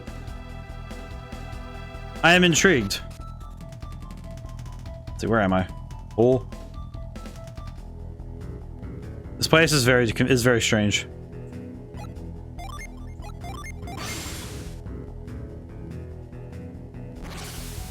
Ooh.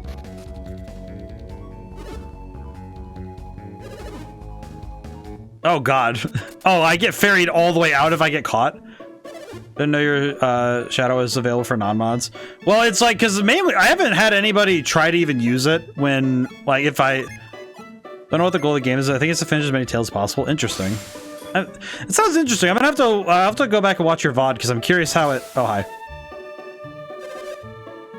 Strange opinion on Watch Highlights. How'd you get here?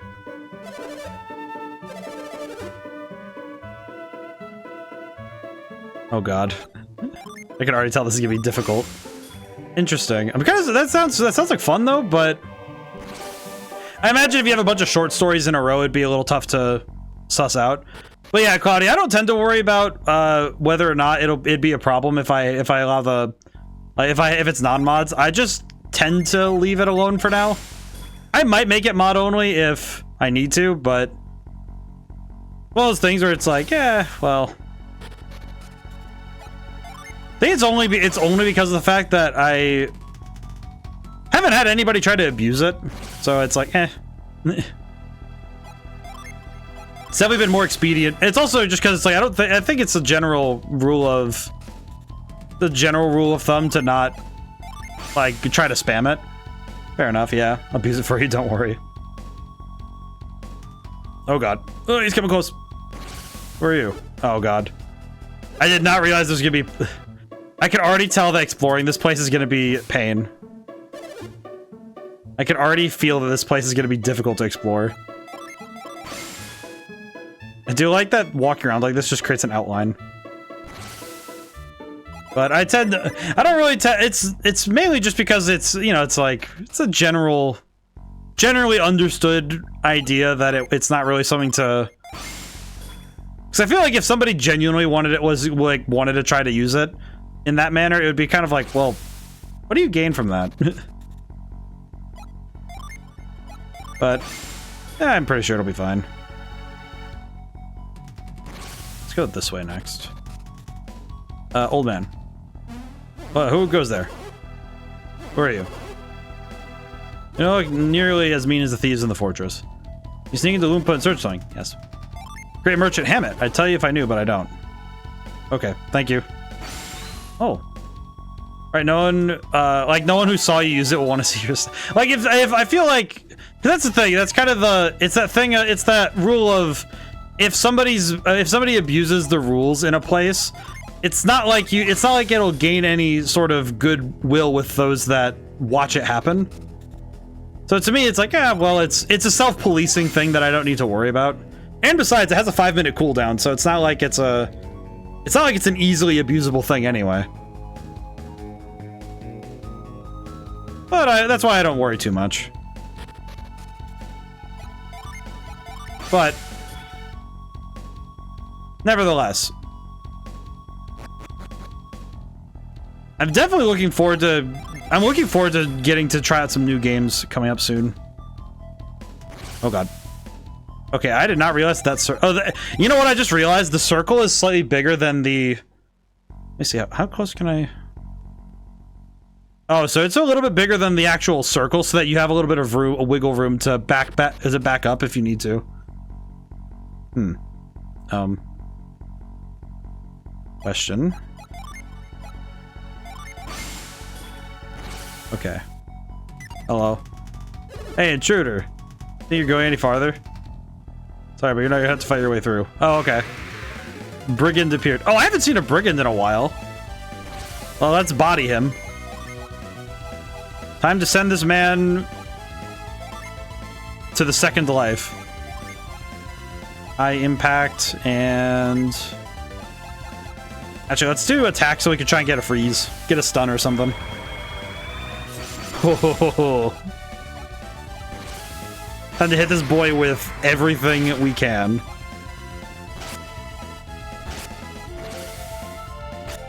Oh, I feel bad for this guy. He's about to get nuked. Oh no, poor guy. I mean, granted, he deserves it, but I can still feel a little bad. I can feel a little bad about it. I will say, I had an interesting question posited to me today. Because a friend of mine asked me, I don't really know what the context is, but they asked me to send him, he asked me to send him I think it was like, he said like 10 to 20 of my favorite Yu-Gi-Oh monsters, like art of them and stuff. That was an interesting question, to say the least. And it was quite curious because it made me think about how hard it is to choose favorites of anything. It keeps a sharp eye on Papa. You know who Dodonpa is? Yes. Really, that's fine, as long as he's in the fortress. Or Dodonpa is? No. So that's how he's just gone off trying to relive his youth again. Take his eyes off for a minute, he's off chasing a new sweetheart. What the heck? Dompa's child is so well behaved, I can't believe she's his father. So it's pity that child can't have an innocent childhood. I see. I misbehaves makes Mama worry. I have to be good so Mama won't have to worry so much. So Dodompa's a horrible person, but his kids are really nice. That's weird. It makes sense. The key. Wait. Check the jar. Barrel? Nothing. Ah. Okay. Good gracious. Not exactly what I wanted to do.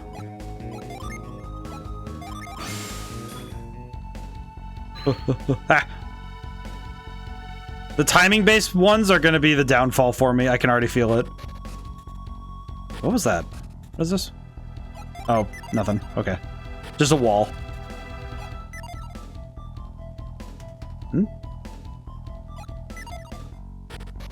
Oh, hi.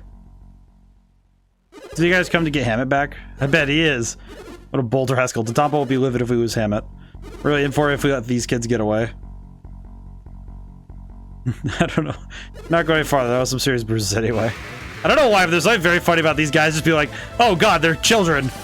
Attack the child. Got it. Let's hit him with, again, everything we have. Because nothing quite says I'm here to play nice, like hitting them with everything we have magic-wise. Oh man. Quite excellent though.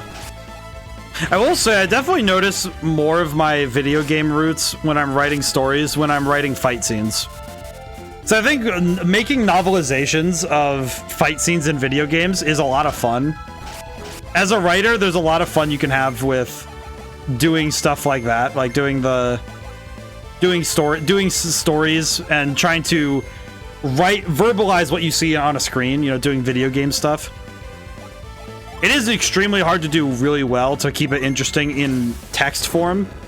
I think fight scenes especially, that it's actually kind of why I don't like past tense writing, because I feel like if it doesn't feel like it's happening right now, then it doesn't really feel like the story is moving at a pace that makes sense. Took a 4-hour playthrough of a game and wrote it up in 25,000 words. That's pretty good. That's impressive. Coming in. This is my shift up already? Wait a minute, who are you? I had no idea it would take that long.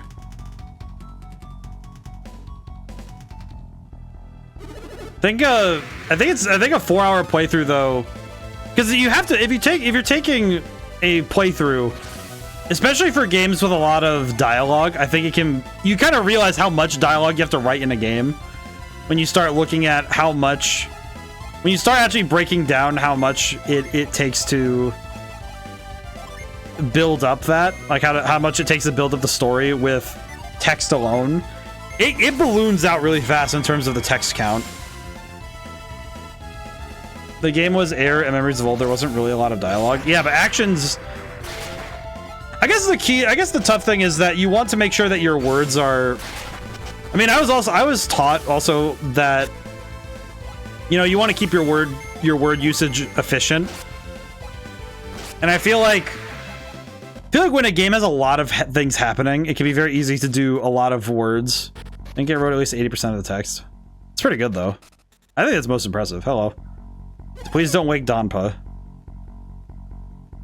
Been driven to despair after battling a terrible foe. It's all because of that Dodonpa.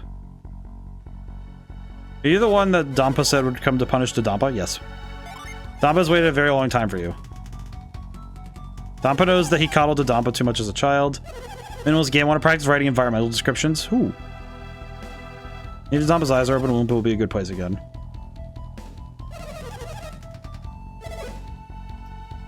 I need to find a Dampa and slap him.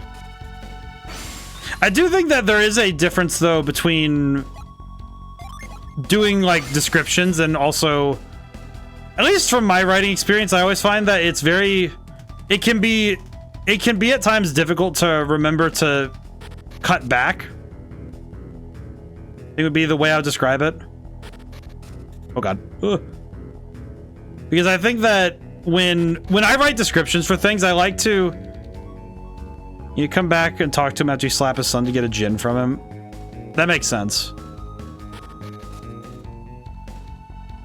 Wait, okay, let me go back.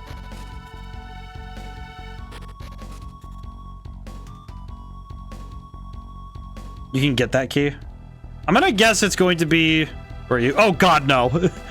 Why did I sprint in here? Oh god. Ah! Thank you. I sprinted when I should. I sprinted when I shouldn't have. This is fine. In town is essentially what a playthrough would be from the MC's perspective. That's pretty cool. It's a lot of fun though. I think it's a fun writing exercise to try stuff like that because you end up doing things. You definitely write differently when you do it that way than when you're writing. I say normally, but when you're writing from different angles. Sounds like a lot of fun though.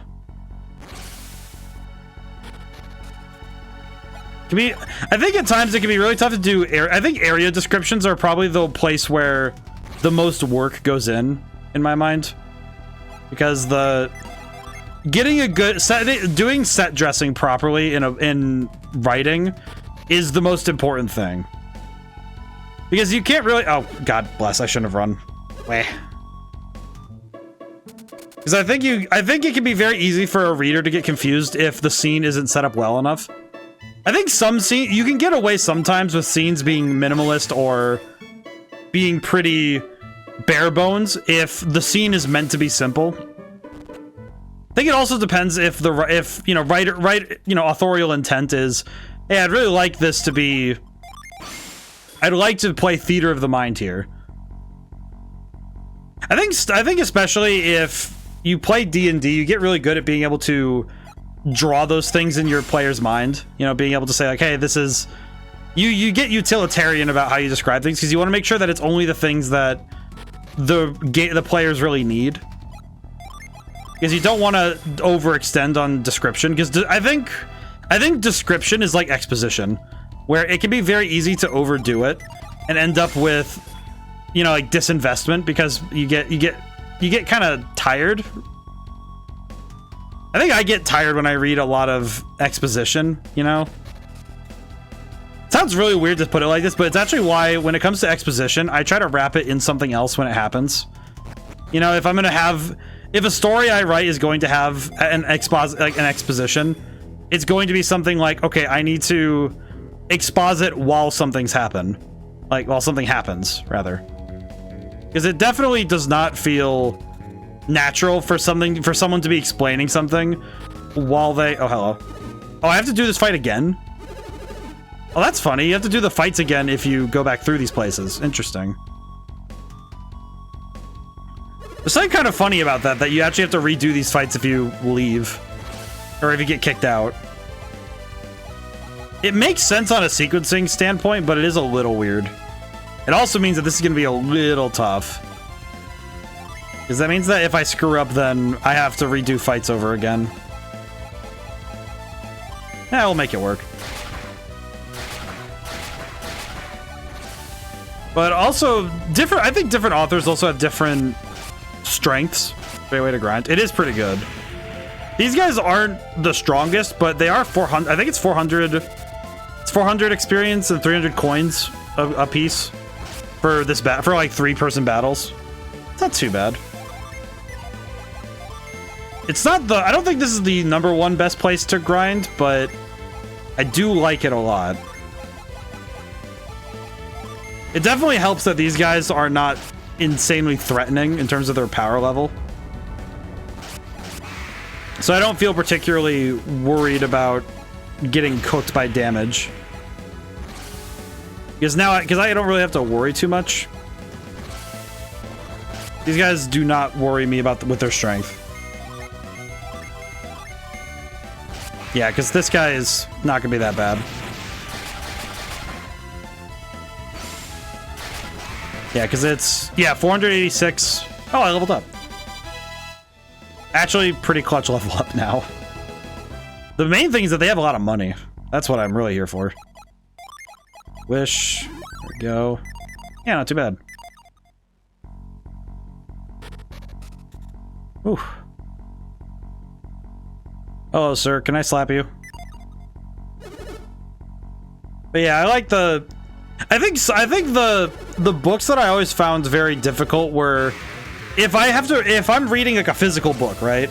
If I actually go like from left to right and a turn page and I'm still reading like exposition or set dressing, I'm like, okay, this book is getting put down. I'm not finishing that. I'm not. It kind of feels bad to say it like this, but I'm not reading all that. You know, it's like it's never out of meanness that I say something like that, but I think sometimes it really does feel a little different when you're reading a book or something, and it's when you're reading a book and you witness a author overdo it where it just takes too long. I think also knowing the subject matter you like is important when you're reading certain books. I actually found there's a book I bought a while ago. I read the first part of it, and it's like I bought a book that's like it's a series of books in one. And I was pretty interested in the first couple pages. Like I read the beginning, I read the the description, I read the summary on the back of the book, and I'm like, oh, this sounds pretty interesting. It's The Children of Dahara. It's a book series by, I forget the guy's name. His name is gonna evade me, but let's see, it is Synergy. Oh, I can use catch. That's what it is. Give me that. Yes. I remembered.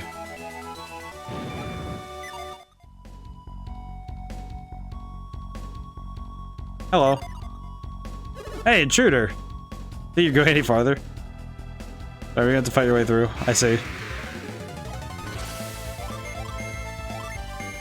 Let's see. We'll just use ice. But yeah, I think the Children of Dahara book series, I felt really bad because I read the first book, and it's like there's a specific line that there's like this bad guy in the first book, and I just remember I read the line, and it was something to do with like this guy trying to go. He's like, there was like this whole like I don't know exactly like I'm trying to remember the exact context of it, but it was like this older dude hitting on like the queen of this land because the king and queen weren't able to have kids, and it was just like, what are you talking about? Like, what are you on about, man? And it was just like reading the dialogue made my body like cringe up in such a way that I physically couldn't keep reading it. And I was just like, if there's more of this in this book series, I don't think I'm ready to read the rest of this. I don't think I'm mentally prepared for this. But I think knowing the content matter that you're okay with and the content matter you're not okay with is a good part of being able to read well. I definitely think that it's like there are some things I just can't take seriously in certain stories. It's actually similarly why fan service moments in video games, I tend not to be like, I don't really react much to them. Like I'll be like, oh, that's interesting, or like I'll just kind of skip over it because they never do anything for me.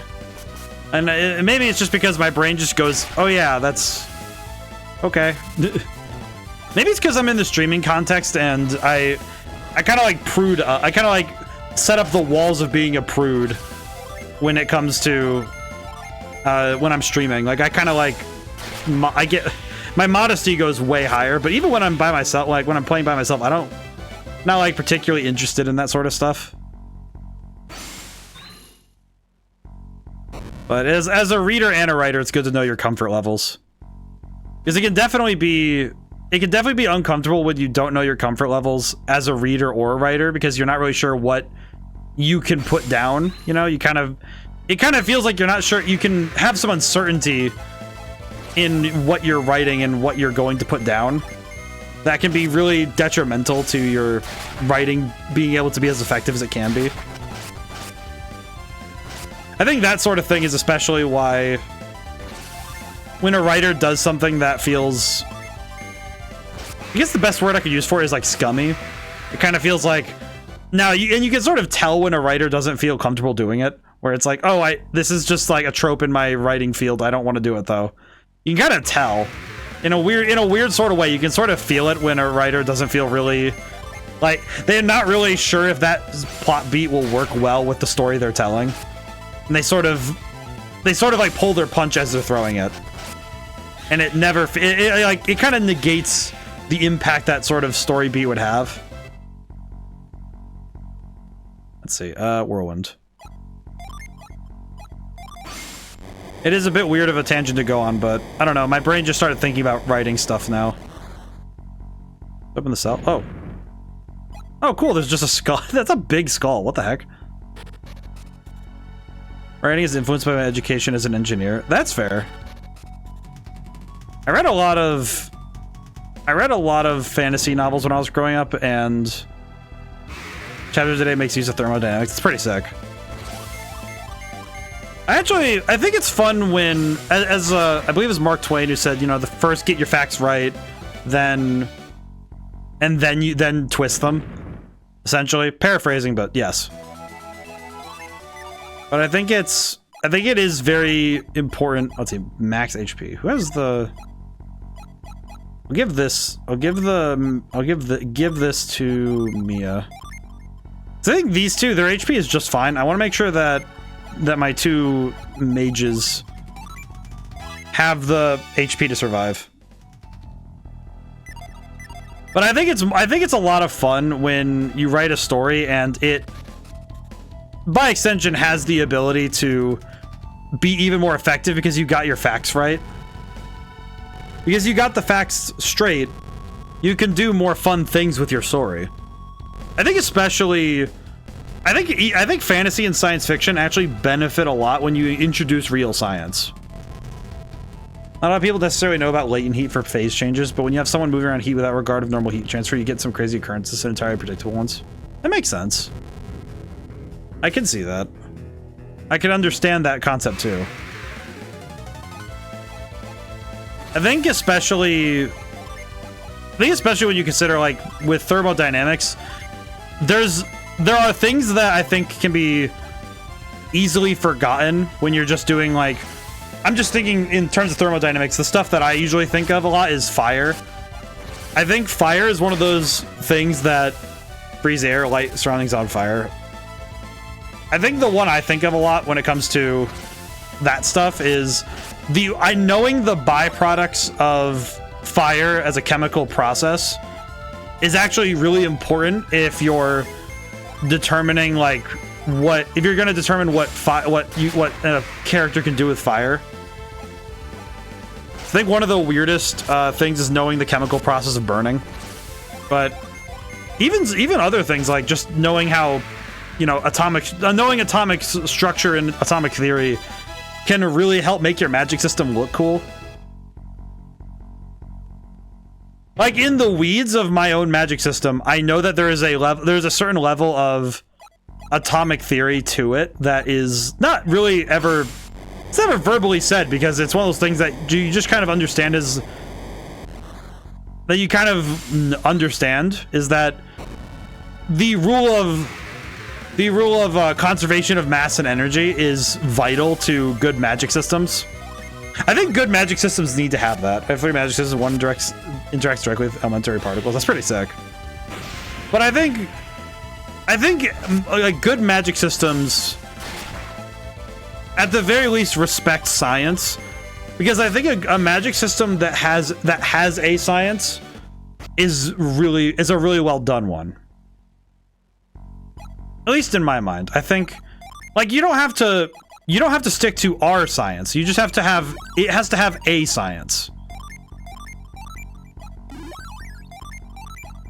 Like, I think that if you have a magic system that has no regard for the fact that people would study it, then it feels like the magic system isn't really put together well. I think the big one for me is always conservation of energy. Time to eat.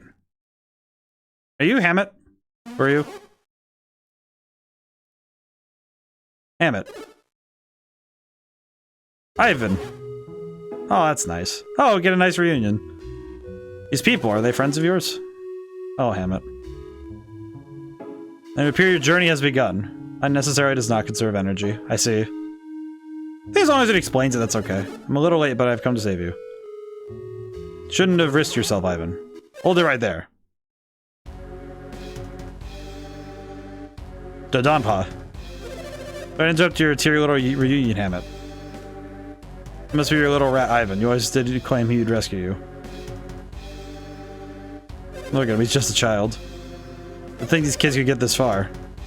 Hey, yeah, for just kids, what does that make your pathetic loves? What kind of scum takes ransom money and then doesn't free his hostage? See, so you've been extorting money from Leanna, have you? Now we found Hammett, we'll be taking him home. Afraid I can't let you do that.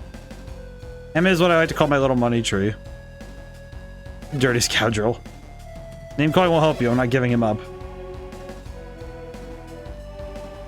Now we pulled the lever. Little trap here marks the end of your good fortune. Ready to come monster fodder? Todonpa. I see. Well, this won't be too bad. Protect and high impact and attack. Let me hydrate while we attack the enemy.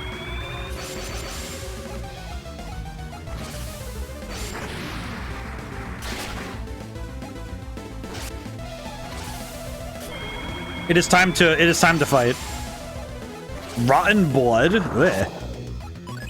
It recovers HP every turn. I see.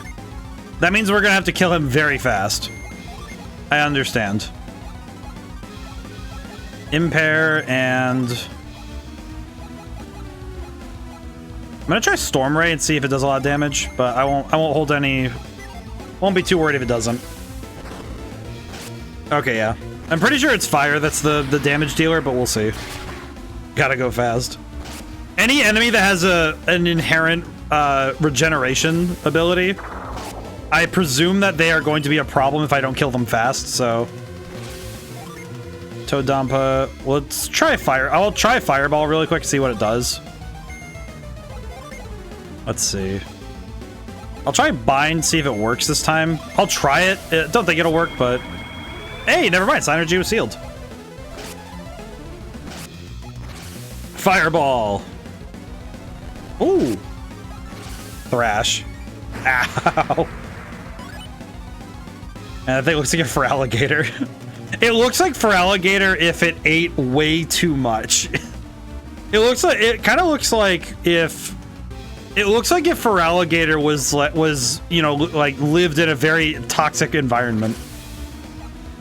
Which is a shame because he should deserve better. After all, a toxic relationship will only hurt him further.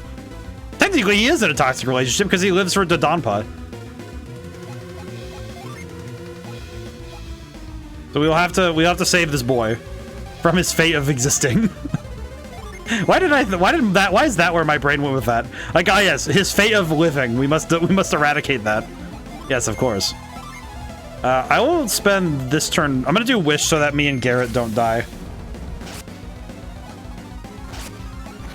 We're doing solid DPS, but well, it'd be DPT because damage per turn. But I think it's because we can use Impair, and Impair is pretty solid. Ow. Synergy Seal is gone. That is fine. I will Ragnarok. I will... I think I'm gonna use Eruption. I think Eruption will be fine.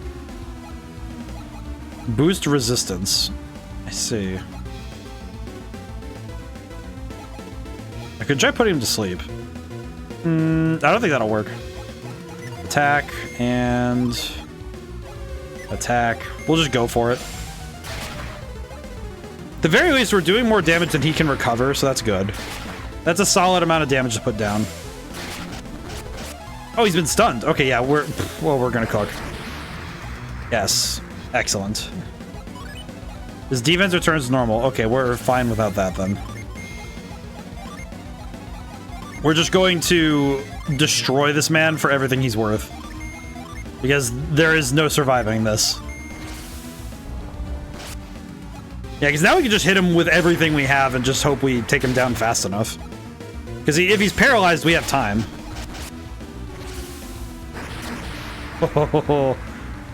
We are absolutely throwing hands, which is amazing. No longer stunned. And our defense went back down, so I might want to... Oh, wait, no, I'm out of... Oh, uh-oh, uh-oh. Okay, now we're on a real timer, because now he can hit back. I will boost the party attack and attack again. Yeah, we might as well keep the attack boost up, though. My god, almost 200 damage a hit on that. Dark Blessing. Ah. Well, that hurts a lot. Defense returns to normal. Kind of sucks that our defense is down, but it's okay. It'll be fine, I'm sure. Find and Wish Well. Probably didn't need to use Wish Well, but that's fine. How much health? The only tough thing with these guys is I don't really know how much health some of these guys have. Because we don't have a scan option in this game. So it can be tough. It's going to be a little tough for me to know, or even to estimate what we're dealing with here. Let's see. Yeah, I'll just attack. Yeah, we'll just full tilt attack. It'll be fine. What do you guys think of these boss fights? Because I think they are pretty fun. I think that the mechanics of boss fights feel a little different than the mechanics of normal fights in this game, because the boss fights, because you're usually only dealing with single targets, if you get the final hit on him with a Djinn he's weak to, it'll proc the kill twice and you get double the XP and gold. I see. So I have to use Garrett's Djinn. Let's see. Boost party attack. I don't have any... Oh, I have this one. Scorch with a... I could try it. See if it works.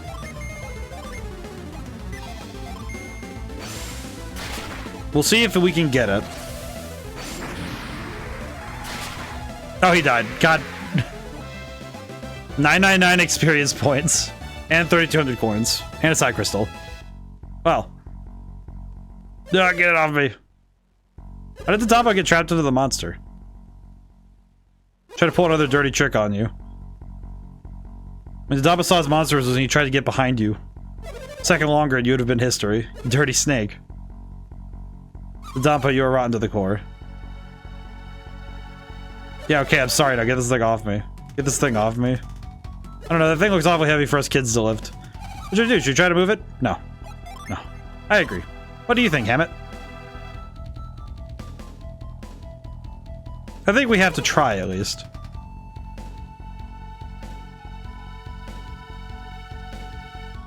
We're just gonna move the frog.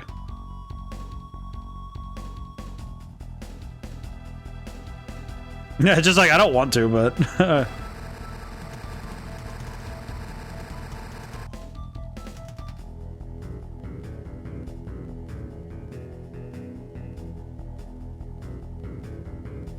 Just like throw Dodonpa off a cliff or something. There, you should be able to get up now. I can't. Did you break your leg or something? It's not broken. I should be able to stand after a bit. Thank goodness. What do you think? What do you mean, thank goodness? Didn't he just try to kill us? Can we just forgive and forget? The Dappa kidnapped you. There's not really... Oh, that's right. I'm gonna grip you guys. Ham is safe now, isn't he? Yeah, but do you really think the Dodonpa will reform if Ham forgives him? I wonder. How about it, Dodonpa?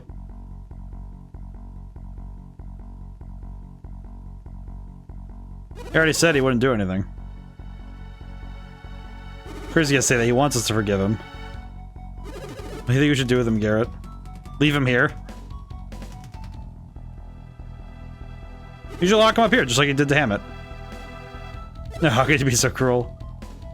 Oh, yeah, you have no problem being that cruel to Hammett. What should we do? Should we lock him up? Yes. Serves the little punk right. Dad! Dampa, you pitiful wretch. Just kick him in jail. Well, so if you did evil to others, others would do evil to you. Let's do right. You must right all the misdeeds you've done. If I ever spoiling you, look at all the trouble it caused. Well, it's all your fault that all this happened. Yeah, so it's gonna hurt you more than it does me. That's serious, are you, Dad? I'm most certainly. Thank God, Dodampa. I spent some time to think about all that you've done. We're gonna throw Dodampa in jail. Oh, old man.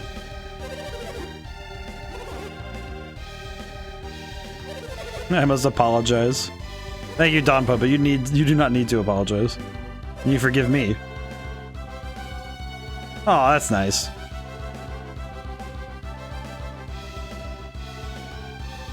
Oh, I do have one request. A request? I can play Wonderwall. That's fine. Don't know how you got in here, but please leave by the same means. Dampa, didn't you say you're gonna lock up Dodampa? So we shouldn't have to sneak around, should we? Some of Dodampa's henchmen are still loyal to him. Ashamed to say it, but they won't listen to any of my orders. Oh, I see. This new gang of thieves will attack Hammett if they find him in the fortress. They may come to check his cell, right? See, then they'd free Dodampa, wouldn't they? And they'd head straight for Kayleigh seeking his revenge. See, yes, you're right. Be terrible if Kayleigh were attacked. Do you have an escape rope? I don't know. Don't know if we have an item for that. I know we have retreat, but spread some rumors through the fortress. Rumors. It said brigands had snuck in to kidnap Hammett, but failed and ran off. Why in the world did you do that? Oh, so they wouldn't let anyone down here at all. Plus, many of Dodampa's men have left to find the intruders. I appreciate the cleverness. So now, all right, let me look through chat really quick to remember what I need to do. Earlier, what did I need to do? You come back and talk to him after you slap his son to get a gin. Okay. Next time you meet Dodampa, he will be a changed man. Get already, I won't do anything wrong. Come on, let me go.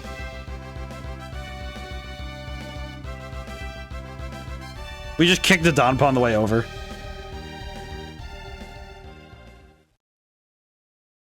Oh, we just get to leave.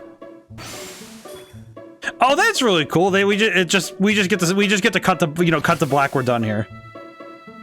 Very cool. Let's get out of Loompa really quick before we need to worry about anything else. Yeah, we just need to get out of Loompa really quick, and then we can come back. We'll have to come back later then. So it'll be we do this, and then we come back to Loompa for something else. Okay, let's get out of here. Okay, I can just flip the switch now and not have to worry about that ever again. Nice! What was that? I think I just saw someone just now. Yeah, I saw something too. Do you think Dama's henchmen have found us? Yes. They have. We'll have to take care of them right now. Just a moment. Is that you, Bunza? That voice. Who is this guy? What the? It's Hammett. Oh, bald one. Well, I guess thinning hair. Dodampa never had any intention of releasing Hammett. That's right. That's why Ivan and his friends came to the rescue. Once we made up his minds, we all decided to come save Hammett. You say this is all his idea? Yes. I mean, you and Mia helped us too. Thank you all. I appreciate that Ivan is still a dork. I love this boy. I do think Ivan is one of my favorite boys. Sure, good job finding this cave, Bunza. Yeah, it's impressive work you did. Pure coincidence. He didn't want to come to Loompa, poor boy. If we knew the thieves had Hammett imprisoned. We recalled what Hammett told me about being a successful merchant. Well, you start trading Loompa. I meant his general words of wisdom. Merchants must not judge customers on their appearances. This is a lot of talking today. I've been yapping today.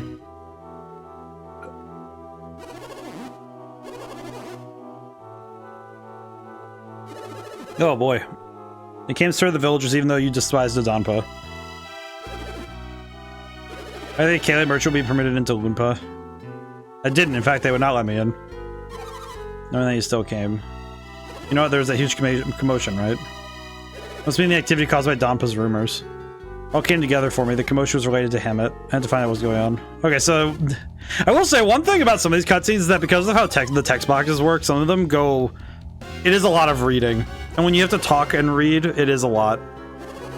Because I have to stop, talk, and read, so it's a lot. It's a lot of talking. No, excuse me, I had to clear my throat. Are you good to go? How do you say it like that, Bunza? Dampa's henchmen have been combing the area. Even if they aren't after Hammond, if they find him. They capture Hammond again. Let's get out of here quickly. You have to escape without being seen by the henchmen. Could we stay and fight? No. Taking them all on is foolhardy, more foolhardy than the other. So what should we do? I have a wagon nearby. Oh, we'll just ride out. We'll all go back. One wagon stand out if we were searched. No need to worry. I've been around here since before the commotion. All right. They suspect me of being involved. Let's take the wagon to Kaylee. Have any unfinished business? No. So we'll just ride to Kaylee really quick, get the reward for this, and then we'll have to come back to Loompa immediately after, which will be tough, because we need the Djinn. The Djinn from... Because we want the Djinn, we'll need to come back to Loompa, so it will be a bit of a trip. I am very excited to see this particular trip, though. Redundant writing is something that most people gripe out with these games. I think it's okay when you're it's okay when you're playing the game on your own, because it's like, okay, if you're able to read particularly quickly, you can kind of, you know, skim through the redundant writing. But it can be at times a little bit tough if you have a line that feels like, okay, why do we have to have this repeated? Or I think having some text lines reread can be difficult. Arrived to where? Did I tell you about this entrance, Ivan? Underground passage leads to Hammett Palace. An underground passage? What for? Just to be safe. I don't understand, why bring the wagon in this way? Is the Dampa's henchman maybe here in Kaylee? Oh, then Bunza. Yeah, I can definitely see the... Let's go through town to the palace. I'm confused.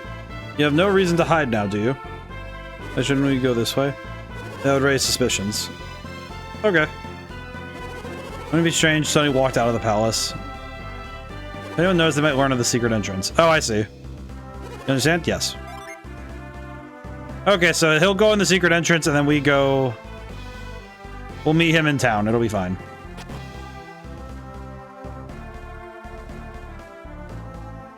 I think it happens in video games more often than anything else, because I feel like when it comes to movies and books, redundant writing gets axed very quickly when you're talking about the writing that you do because it gets axed very quickly in drafts. But when you're talking about the writing and I think in movies, when a movie has redundant writing, that movie starts to lose its energy very rapidly. But when it comes to video games, it's a lot easier to forget to remove that those redundant lines, because it kind of feels like, oh, it's fine. You know, because, you know, the players will skim over them, they'll skip them, it feels like video games more often don't realize that the player is going to roll their eyes and just kind of skip through. Oh, it's you. Hello. Told you time and time again not to go to Oompa, but you win anyway. Please, Leona, don't be so harsh on them. She's like an angry mom. Andrew, I'm happy that they rescued you. This is something that Kaylee should have handled alone. You had a more pressing quest at hand, no? No. You completely forgotten your own quest.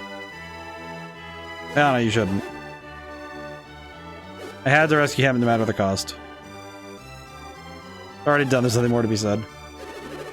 I mean, I want to save Hammond as badly as Ivan did. Doesn't matter, I'm the one at fault. Aw, poor Ivan. We leave immediately on Felix's trail. Maybe best, leave immediately. We'll be going. Is that really what you want? Well, if Ivan says it, should we go? Yes. Take your shaman's rod and head to Hesperia. Hesperia? What? This is what the Jupiter adept said. Hesperia, where is that? The continent to the west of Angara. We're supposed to find Hesperia if we go.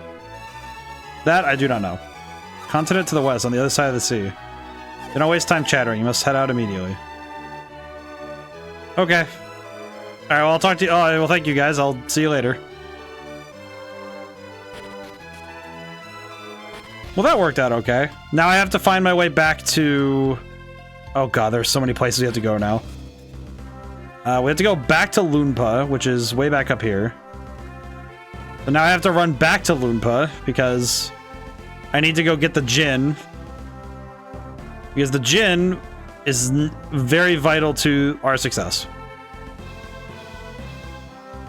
Yeah, redundancies are something that I think in a first draft of any story, it's key to start, reducing or eliminating. But it can be really hard to remove them if you're not really sure what to look for when it comes to, like, knowing how to spot a redundancy in a story is actually quite hard to do sometimes. I think video games, especially if you have text in text boxes written down, it can be really hard to actually spot those. Because spotting a text redundancy in text boxes can be really hard to do. Because there's not really any spell check.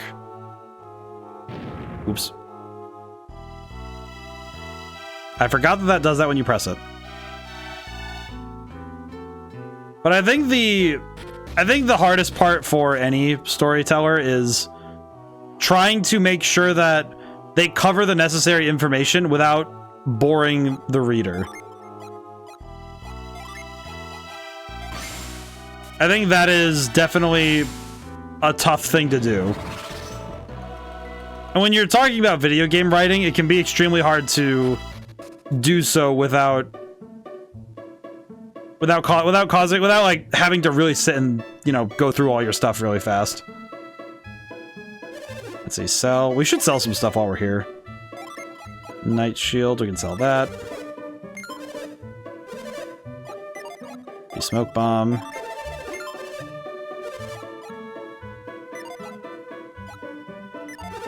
Need to look at the armors, because we definitely need to. Let's see, plate mail.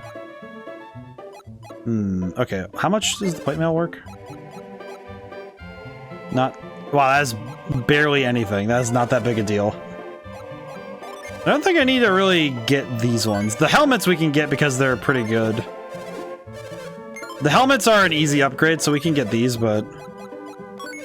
We'll just equip them really quick and get this... We'll just get this stuff. Game ticket. Platinum circlet. I feel like this is I will say similar stuff to like redundant text. We saw it in Tales of the Abyss. What happens when you remove the chaff out of menus like this, where because buying one item at a time is a little bit of a long process. Because going through and buying everything go one at a time, one at a time, one at a time, it does kind of slow you down a little bit when you go to do this sort of, necessary shopkeeping. It especially feels, I think, a little bit bad when you're having to just sit here and do this stuff. Blessed Ankh. Oh, we can buy some crazy stuff. What the heck? Eat Mirage. 10,000 coins. How much? What would I... Ooh. Okay. This is a substantial jump in power, though. I think I would like to do that. Equip it now. And I'll sell the Grievous Mace. Yeah, we definitely want... I think the... Let's see. Bandit Sword... Shamshir. We'll buy these two. I think I like this a lot. I am appreciative of the power of this weapon. Okay, so I think I want to get the demonic staff. I think I'll give it to Mia. You've been cursed. No, you don't want to let go, do you? Okay, I just realized that... Is it bad that it was only after I did that my brain went, wait a minute. Hang on. Question. It just occurred to me that that is a cursed weapon. Oh, I can't unequip it, I see. Well, we need to go... Can't remove it. Okay, we need to go get uncursed. Where is the priest? Do you guys have a priest in town? I don't know, you're thieves, but do you have a priest in town? This is a bit of a problem. I did not realize I was gonna spend $10,000 to be cursed. I don't think that's worth it. I have a feeling that's not worth it. There is something that tells me inherently that that is not a worthwhile sacrifice. Where the heck do you guys keep your priest? You have him like shoved in a box or something? Where did you put him? Oh, there he is. Can you please remove the curse? That's not what I wanted. Remove curse. Just remove the curse. Have the cursed equipment removed. 220 coins. Yes, please.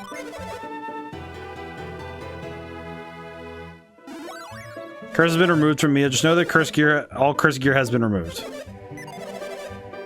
Yeah, that was very stupid. I don't know why it's like I looked at... Okay, so this is the demonic staff. Okay, we're just gonna... I'm gonna go sell that back. I don't think I want to... Like, being cursed doesn't seem like... I don't know what being cursed does, but I can already tell it's not a good idea. I can already feel that it's not a good idea. I don't know. Something about that gives me... Something about it gives me the heebie-jeebies, to put it nicely. Something about that particular weapon does not make me feel comfortable.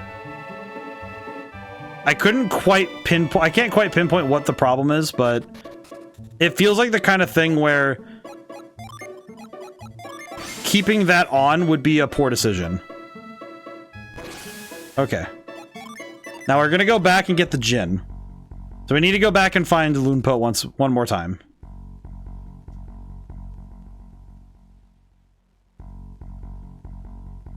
Okay, I don't know how to get rid of that guy, but we're going to do everything else. I'm grateful that we grabbed the cloak ball, at least. I feel like grabbing the cloak ball was definitely... It's definitely for... Oh, God. Why did I not... Why did I... Brain just turned off. It's already 10... I will say, we did kind of spend this entire time basically doing a side quest, but... I appreciate that we got to do this. I feel like this game has... Because this game has less side quests that are more involved. Comparing this game to... I guess, for example, Tales of the Abyss. This game definitely has less side quests, but they're bigger in scale. This is a pretty sizable quest line for for basically like a side content thing. Like, you don't have to go save Hammett. Like, I could have just straight up gone to find the guy at Gondolin Pass, and there was absolutely no reason for me to go do this. But it's all about the satisfaction. It's about doing something that I wanted to do and what feels right. And I think in some way also, it does help that completing this game affords us a lot more resources to solve our problems. It also, by extension, means that we have the means to handle threats in this game that are bigger. Let's see, is it this way? I think it's this way. Hello. I will say I kind of forgot where I was supposed to go.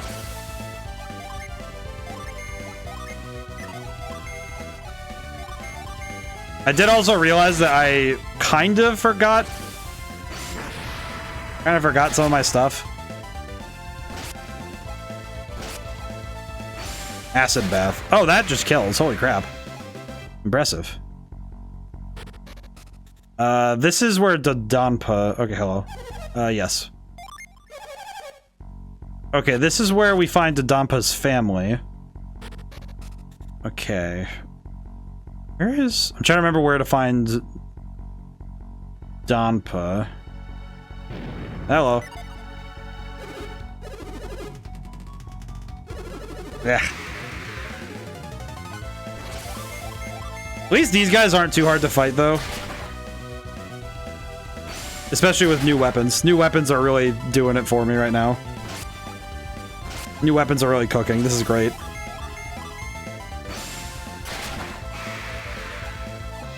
Oh. Hang on. I think I have to go to the bathroom really quick. So let me put up the screen really quick. Hang on. I will be right back.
Apologies.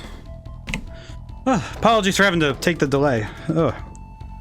I was trying to think of, okay, what did I do different today? Because normally I don't normally have to get up when I'm streaming. You know, the 4 hours I pretty... Not to get particularly graphic, but I'm usually pretty cleaned out. Like, I'm pretty, you know, 4 hours I can go just perfectly fine. Tried a new, because dinner plans change rapidly today, so I had to use a freezer pizza. And we used a different one. We got a new brand, Red Baron. Yeah, apparently it doesn't sit super well for me. Apparently my body is rejecting the Red Baron. Which makes some logical sense, but... I'm not sure why it makes logical sense to me, but it does. Something about... Oh, hello. I'm not sure exactly what it is, but... Sometimes when you change something, you know, it's like... I'm gonna wrap it into video games again, but when you change something suddenly... The rest of the system can have issues as a consequence of it. Oh, boy. Apologies. Oh, jeez. My body does not particularly like... Specifically, my digestive system is not great with very spicy tomato sauce. The acid of tomato is no longer as viable for me as it used to be. I have inherited my family's history of acid reflux, it seems. Hello. Thank you for your help with Dodonpa. Oh, hello, old man. I will sign for you for your teaching Dodonpa his lesson. Give these people a token of my gratitude. Oh. Deep Within is an interesting creature that I fought once long ago. I give this to you. Please take good care of it. Oh, okay. Ooh. Okay. Hello. Boy acquired. Very excellent. The Gin Tonic. I think we have to move that. Yeah, we have to move this one. Give. Set. Okay, her luck being at 11 is actually kind of insane. Let me check her status real quick, because now I'm curious. Okay, so 208 attack. Wow, holy crap. Oh, I can check how much it takes. Okay. Right. My body is not very happy with me in the slightest right now. I don't know what it is, but I am not. My body is physically very unhappy. Ah, jeez. Jeez, man. I guess this is why I don't trust. This is why I usually do home cooked meals instead of freezer pizza. Oh boy. Now that I'm worried about Dodonpa really turning over a new leaf. Makes sense. Okay. I should have taken some Pepto-Bismol while I was upstairs. Oh boy. Oh well. It'll be fine. I'm sure I'll be fine. Okay, now I just need to get back out of here because I don't think there's anything else I need. Oh boy. Oh hello.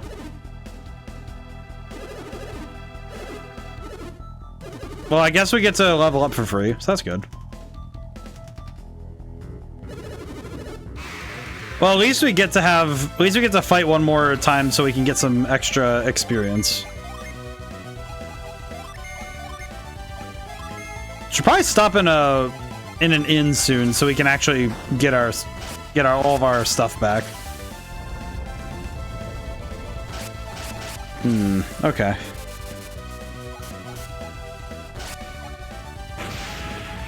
I will say, I am really hoping I can make some extra time for Sonic and Shadow Generation sooner rather than later.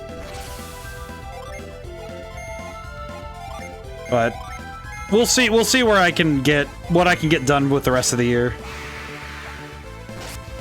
I am really looking forward to... I've put the plans together right now to do this, but next week, because Wednesday and Thursday fall on, you know, Thursday's Halloween, and then Wednesday's the 30th, so... I was actually posed an interesting idea by my friends off stream, you know, like my friends, and we... Oh, hello. You know, all these women were brought here against the role like me. Just want to go back to hometown just one more time. Before Dampa. The Dampa's behavior is driving despair. Wow, the Dampa sucks. What the heck? Why is he kidnapping people? Yeah, let me stretch. I'm gonna stretch real quick. Hang on. I'm gonna. Oh, jeez. Yeah, definitely need to like. Yeah. Not eating that freezer pizza ever again. I am not feeling physically right. I do not feel aligned with this. With the Red Baron perturbs me. I don't know why, but the phrasing of that feels very funny. The Red Baron perturbs. The Red Baron perturbs. He does not protect. This upsets. Oh, hello. Okay, well, I wanted to leave this place anyway because we got the gin here, so we got the gin. So we have to take inventory really quick. We have 6 for everybody but Garrett, and then we only need 1 more for each character after that. So that's pretty solid. That's actually quite good. Because that basically means we have everything. In terms of power, we have everything. And the only thing we really need to finish is just leveling up more. That's not too bad. Oh boy. I do think that healthy mind and body is necessary for good game development and for good artwork in general. Oh boy. My body is rejecting I'm grateful for the burst of energy it gave me that I had to run upstairs and handle that, but I do not appreciate the alarm it raised. I feel like it's different when it's a very stressful, oh god, I want to make sure I don't have to worry kind of feeling. Less ideal, in truth. Now then, where am I going? I have to figure out where I'm going now. Let's see, where to go? We have to go to... Okay, so this is the West Continent, if I recall correctly. Right? Don't know why my brain is asking if this is West, but because this is West, but... So we have to go here. Oh, is this where it is? Is this where, This continent looks like a fish for some reason. I don't know why it just occurred to me. It's like, here's the head of the fish. Here's like the fin. And there's like more body here. I don't know why it occurred to me that that's the case, but it kind of looks West to me. All is West in the direction. The westerly direction. Okay, now I need to get... Oh. I need to get all the way back. I do hope that... I guess my hope is that the additional sidetracking, I hope that it's not... I hope it's not detrimental to the viewing, both in the future and in the present, because I did have the realization that we have spent an inordinate amount of time traveling the world, and I've fought pretty much everything that we've come across. So I do hope that that's okay, I guess. Kaylee Tunnel. Oh, this is the wrong one. Cave. There's the cave to cross the ocean. Because we do spend a lot. That is one thing that is, I do think, is a little tough, is if you actually do know and want to go do the side content, it is a lot of walking back and forth. Which, I mean, granted, if you're into high fantasy, and I guess specifically if you've read and are okay with how much walking there is in Lord of the Rings, it's okay, but as somebody who famously has not read or watched Lord of the Rings, I do find that the amount of walking can be a bit excessive. Particularly how much focus is on the amount of walking.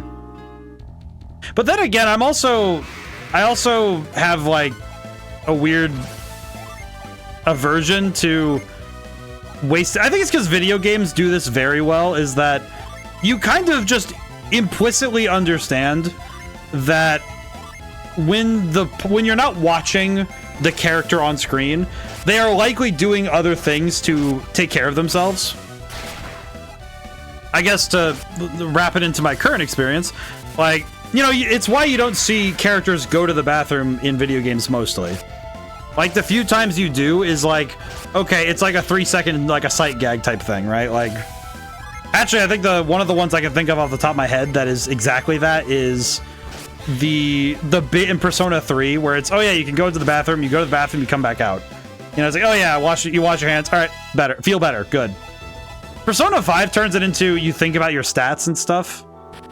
And that is also like, okay, we can turn this into something that makes it a game, making going to the bathroom a game mechanic. But it's like stuff like that. You don't get to see every time they eat breakfast, lunch, dinner. You don't see the mundane actions because they're not part of the story. They're not an important detail we have to cover right now.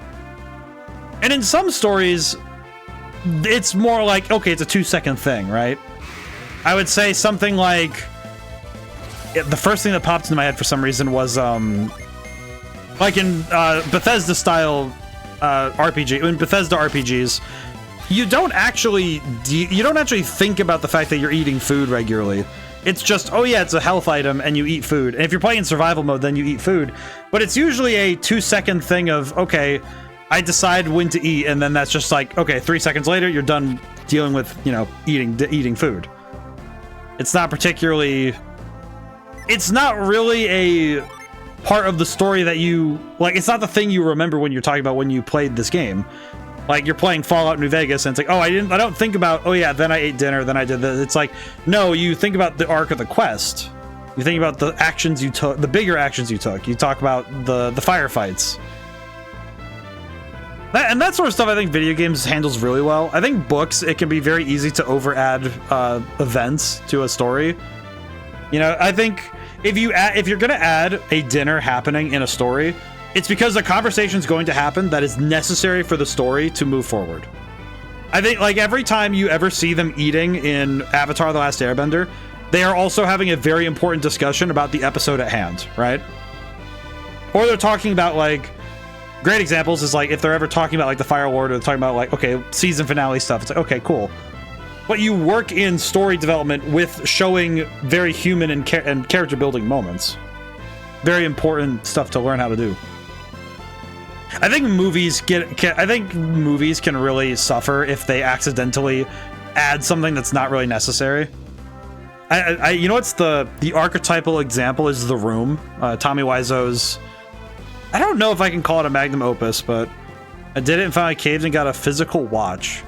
Is it one of those screen ones, or is it like an analog, just like, you know, the hands move watch?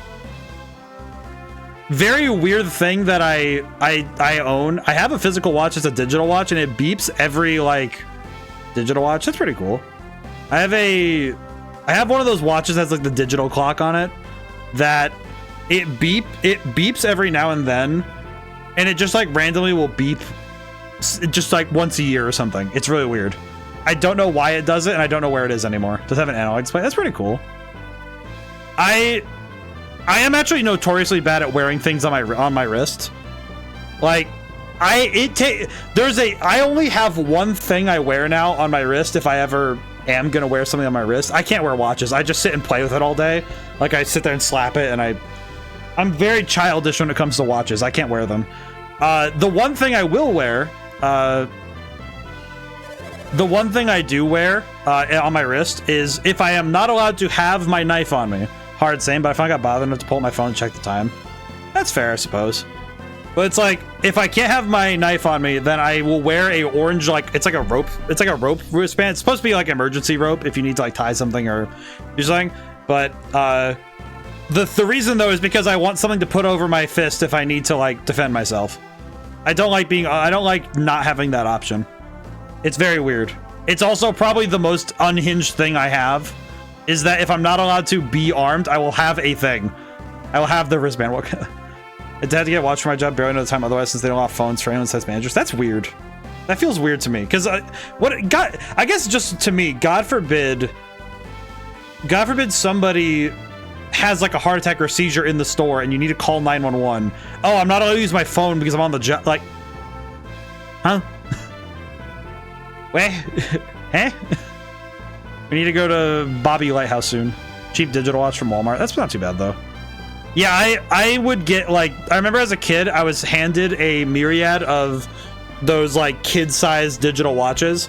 I would wear it for about 3 or 4 days and then immediately throw it into my closet so I didn't have to wear it anymore. Which is probably why my closet is such a nightmare. Casio A1200 for 20. That's pretty, that sounds awesome. I don't know what a Casio AE1200 is, but it sounds cool. Okay, where is the Popeye's Lighthouse? Is all the lost time? Yeah. It is a wealth of time. Lost to the socks of time. Orc Captain. Ooh.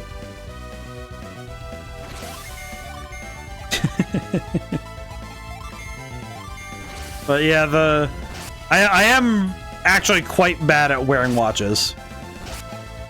I actually just can't. I always get overstimulated from wearing things like jewelry, etc. I like them, but after a while, it's like, get it off of me. It's actually the same reason I can't wear baseball hats, like, or hats in general, really.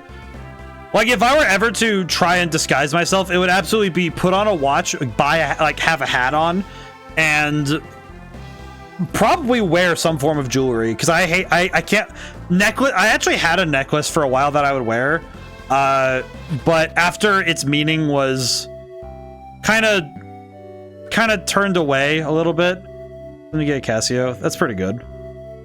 There was one in particular I wore for a while that I had to put away because the meaning of it kind of made me sad. I have a soft habit, appreciate much lately.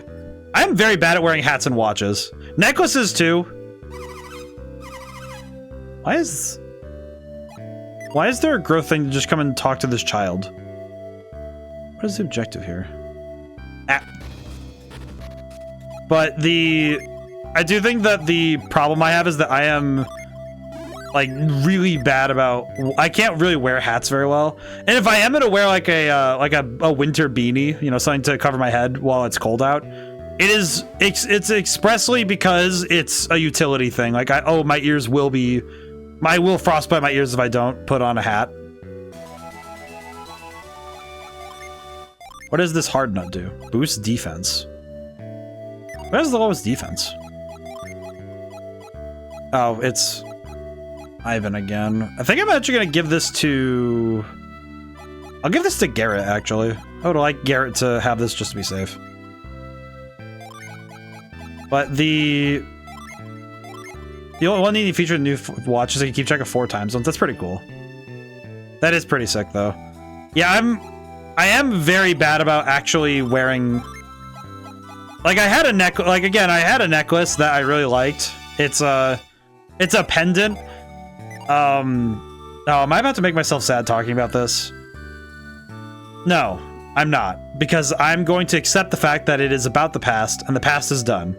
There's no regrets that can be had. I actually still own both I have both necklaces now because the other one got sent back to me.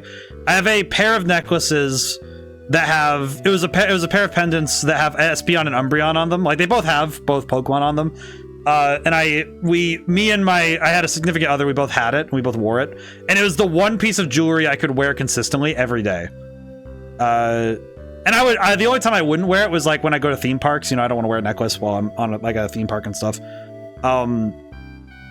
But I stopped wearing it after that ended. I still have them though, because I feel like it's one of those things where I feel like one day I'll be able to share it again. And I like that.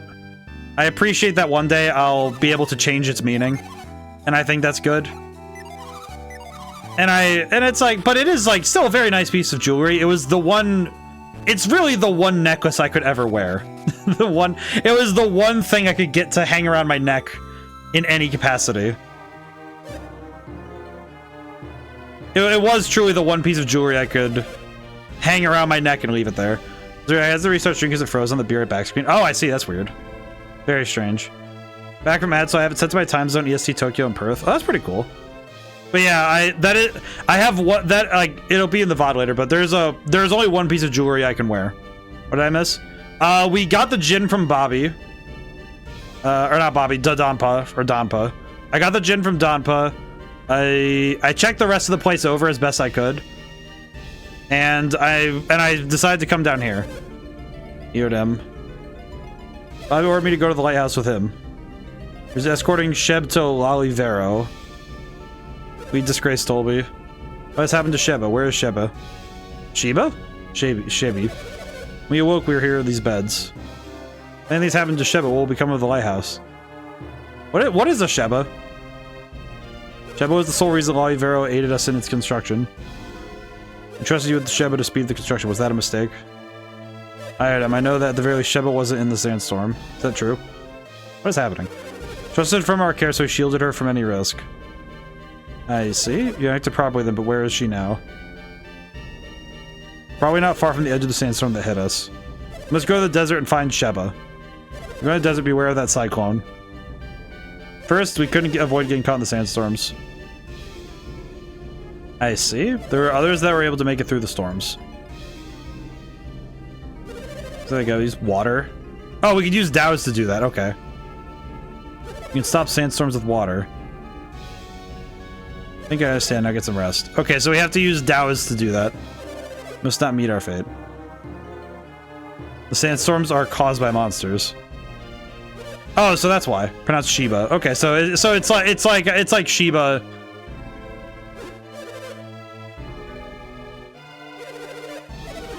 So it's like Sheba the dog. Okay. Bring barrels along with water, but carrying the barrels exhausts them the beast. Okay, so we have to use our synergy to do this.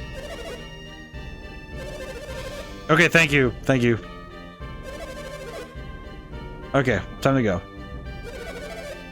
Yes. Same impression as from their tales I did. We will find Sheba. Get through the Sahala and it's like Sahara, I see. Suhala. But we were able to get the Jinn. We got that. Sheba, not Doge. This one is Sheba. We could start calling them Doge if we so wish to like mess with them a little, but we don't necessarily need to. No, a priest. But yeah, I feel like if I ever were to, I feel like if of all things that I could do to disguise myself if I ever needed to, I feel like if I put on a baseball hat, I would definitely look the weirdest out of like all of my looks. Because I physically loathe wearing hats. Like, winter hats like, guest star the boy. Oh, you know what? Let me go get my boy. Boy acquired. Boy howdy. Oh wait, we've already been in there. Okay, so we need to go onward. I like this town. I also like this music. The music does make me happy.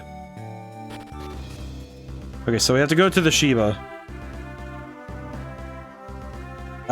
Is there anything else in this area? I guess I should double check. Ooh. Let's see. I think I'll just hit him with the fireball. Hit him with everything we got, I guess. It'll be fine. But yeah, I think no Jinn on map for now. Oh, excellent. I think in some ways though, it's like even looking at myself as introspection, it's funny whenever I consider that my own tendencies, that by analyzing my own tendencies as a person, I can actually pretty easily come up with quirks for characters, you know, like I think one of the funnier ones is being able to come up with stuff like that, you know, for clothes that characters wear. Being able to say, okay, what would a character wear? What would a character wear in, you know, like, what would they, like, if they change outfits, what are they changing to in their, as, like, their preference, right? I call from a landline on my landline from a 202. Interesting. I'm guessing that's not very Washington, D.C. area code. I feel like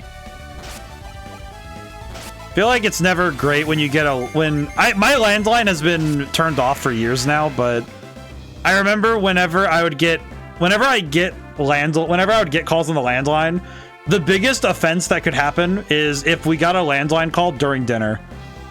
And that's why I know that 202 is the WDCU code. I mean, makes sense to me. In a very strange way, I understand. Oh god. I thought I was done with a sandstorm. Did we try to get caught up in one of those? Something's wrong. Why are there so many? We pass here, we'll never make it to Babi Lighthouse. We must step carefully, we hope to escape the desert. So it's use douse. Wait, why is this unequipped? There's frost. Who has the douse jewel?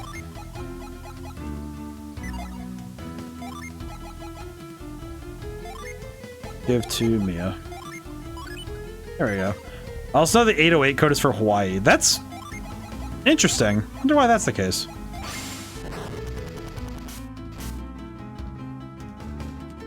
Wonder why that's the case. I guess conversely,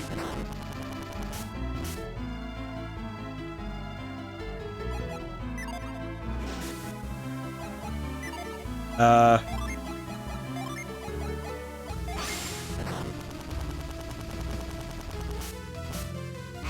god.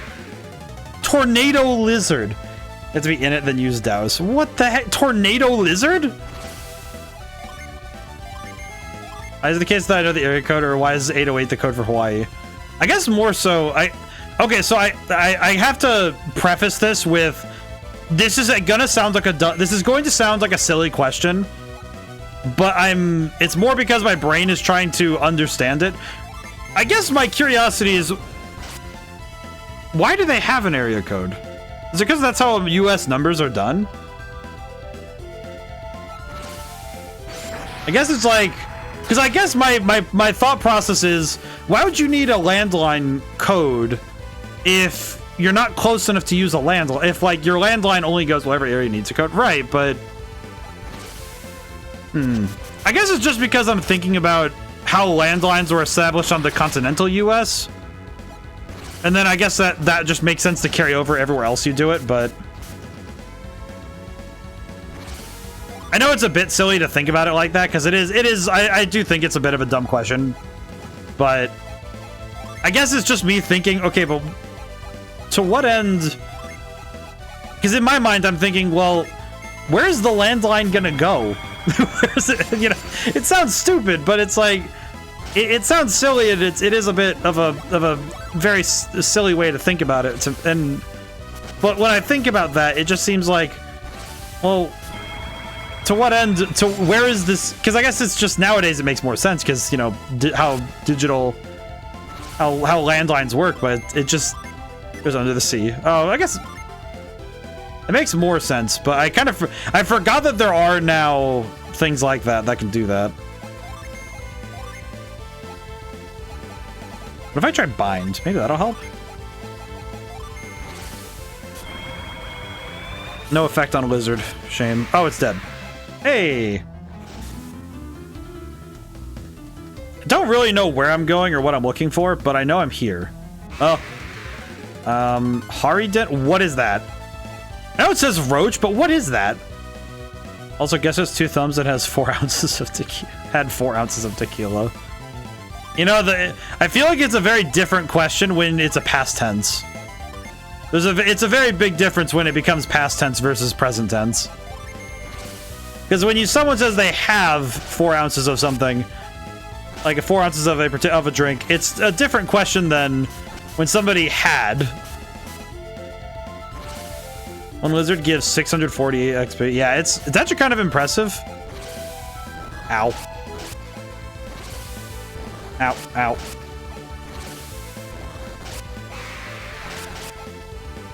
I appreciate that these these roaches are really doing a lot. It is no longer in a drinkable state for anyone else. That is fair. A reasonable state for it to be in.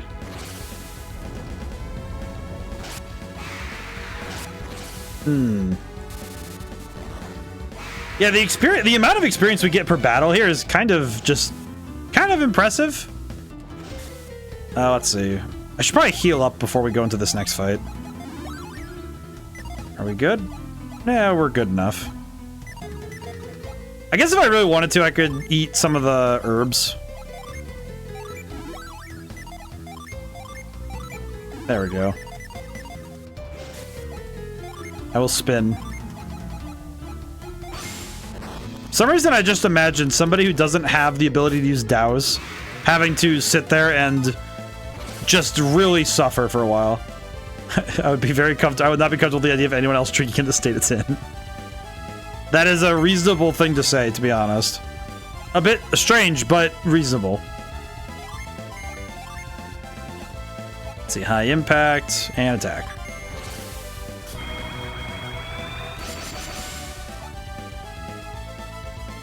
I had to drink some water. Definitely talking myself a little bit hoarse. Yeah, the current, I'm not saying it's probable. I don't think it is.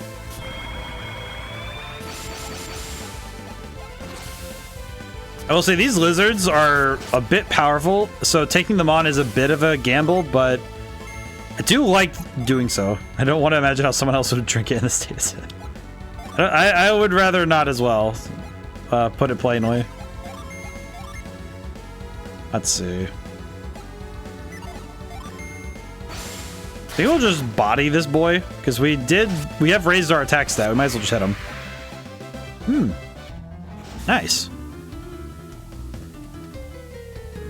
I will say, listening to the desert music enough times definitely makes my brain very confused. Might have been a chest on the other side you opened. Oh, let me go take a gander. I'll go take a gander really quick just to be safe. I will ensure. I will ensure. Same with ODaM and Haba. I appreciate the well wishes. Everyone deserves a good day. In truth. It is good. It is well that we all have our fortunes. I'll run back. I feel like this music gives me the same vibe as Belkend in Tales of the Abyss, where the specific notion of the drums kind of throws my brain for a loop a little bit. And it definitely makes my brain a little bit fuzzy when I'm sitting there listening to the drums and they do that weird movement. The schmovement concerns. I definitely recognize that some types of video game music make my brain work far less efficiently when I'm at a certain point in a stream. I feel like any music that has stereoscopic sound, like it moves from left to right, can really throw me for a loop if I'm not careful. Glad they went with this music for the desert instead of lazy shorthand of doing vaguely Arabic sounding music. I feel like the next time I do a desert area in a video game, because I guess, weird thing that I kind of just I just kind of thought about it for a little bit. I kind of forgot that I never did. Ooh. I just realized I didn't have a desert area in Red Genie. The closest thing to the desert area I had was that we had there's like a snowy area, but it's not really the same as a winter, like a desert area, right? Give to... This would lower my attack slightly, but we could give this to... Let's give yeah, we can give this to Mia, because Mia can use it. That's pretty good. Alright, let me save my game really quick, just to be safe. But I actually didn't... I feel like the next time I do that, I kind of want to do something different with desert music. Because I feel like, to me, the desert has different connotations now. I don't think I could go with, like, vaguely Arabic music. I kind of like the idea of... I miss out on music in game streams in general, because my normal mode of PC, of existence on PC is 2 streams, music, and possibly in gaming mode. That is fair. I definitely get that, because especially when you have, like, if you have a stream up and you have music on as well. And then if you're playing a game, it's like, okay, yeah, there's a lot of different sounds, and sometimes some sounds just don't reach you. I understand that. I think it's easier to catch the music when the music has more to say, if that makes sense. Internet dropped as soon as when I asked about the escape. Oh no! We did not have an escape rope, but we did find our way out, so it worked out okay. I hope the internet stays going strong. Internet used it. Your internet used the escape rope. Love overloading my ears with sound sources. Apparently less thinking space. That's reason. I guess that's. I mean, if it works for you, then I don't believe that it's a. I don't believe it's a bad decision. Mother Gaia. What the heck is that? You can't just give me a spell called Mother Gaia and not expect me to go immediately use it. Hang on. Where is an enemy? Enemy? Excellent. I have entered the spin dimension, so I may test my power. On the other hand, let's you listen to the OST as soon as you start the game. Oh, that's pretty cool. All right, where is Mother Gaia? Where is this? Mother Gaia, attack with the Earth's might. Good lord, I want to see this. I would very much like to see this. I like that. That's pretty fun. Doesn't help I have some strong earworms. Yeah, I think the earworms I've been getting is whenever a game soundtrack really speaks to me. I guess to note, for like the entire last 2 months of me playing Tales of the Abyss, actually I'd say like month and a half to be generous, I was listening to Karma almost like once a day. Like I was listening to the opening of Tales of the Abyss a lot. Because the opening is freaking awesome. Also, I was not paying attention to Mother Gaia, so I need to do that again. Karma is good. Yeah, Karma is fantastic. Mother Gaia. Ooh. Okay, good. I paid attention to it this time. That move is awesome.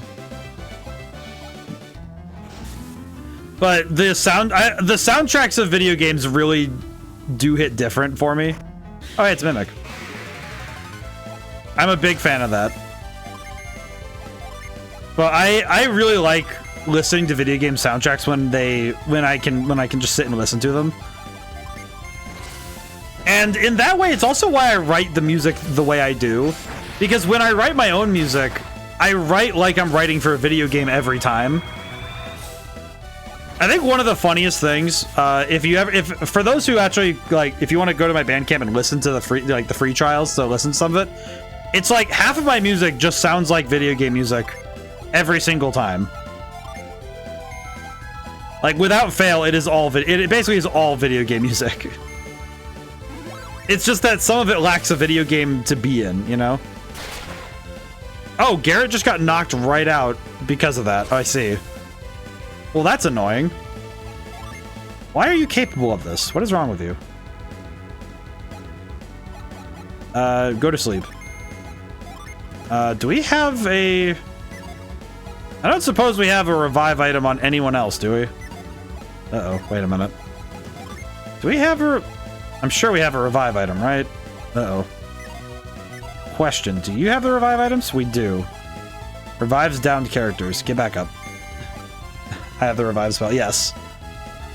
Oh, wait, I have a revive spell, don't I? I do. That's actually nuts. I kind of forgot I had a revive spell. That's crazy. I kind of forgot about that, I'm gonna be honest. Find and... I don't know why, but using Dows to attack is very funny. I'm not sure what it is about it that's very funny, but... Ow. Ragnarok and Eruption. Yeah, but I usually my music, my favorite music is usually something that I find. I actually found a song. I'll have to go check the artist name, but it was this song called Dirty Laundry that I heard on the radio, of all places. I listen to the radio when I'm in the car sometimes, and I heard this song called Dirty Laundry on the way back from, it was my goddaughter's first birthday. and I was listening to the radio on the way home, and I heard this song called Dirty Laundry, and it's like, it's such a weird song, but I was jamming with it. It's a really fun one, and it's got some weird synth sounds that I'm like, okay, this is quite good. I like this. But sometimes I get earworms just because I discover a song that is just really fun. I'm gonna look that up actually. While these attacks come through. Let me see if I can find the song for everybody, so that you guys can also have the song. Oh, it's Don Henley. Give me that good synth. Yeah, it's been called Dirty Laundry by Don Henley. D-O-N space H-E-N-L-E-Y. Yeah, very, very strange song, but I'm kind of down for it. It's pretty good. Then again, I'm also the guy who, I'm on the Score Music channel. Oh, I will do so after. I will do this so immediately after stream. Then I'll do so immediately. Oh, we are out of everything. I think what I'm gonna do is deal with this enemy. What I will do is I will deal with this enemy really quick, and then I think I'm gonna go back to town and end stream because I think I'm also at the end of my. I've kind of reached my. That reminds me to listen to the thing. I did quite like it. I was very impressed. I appreciated that.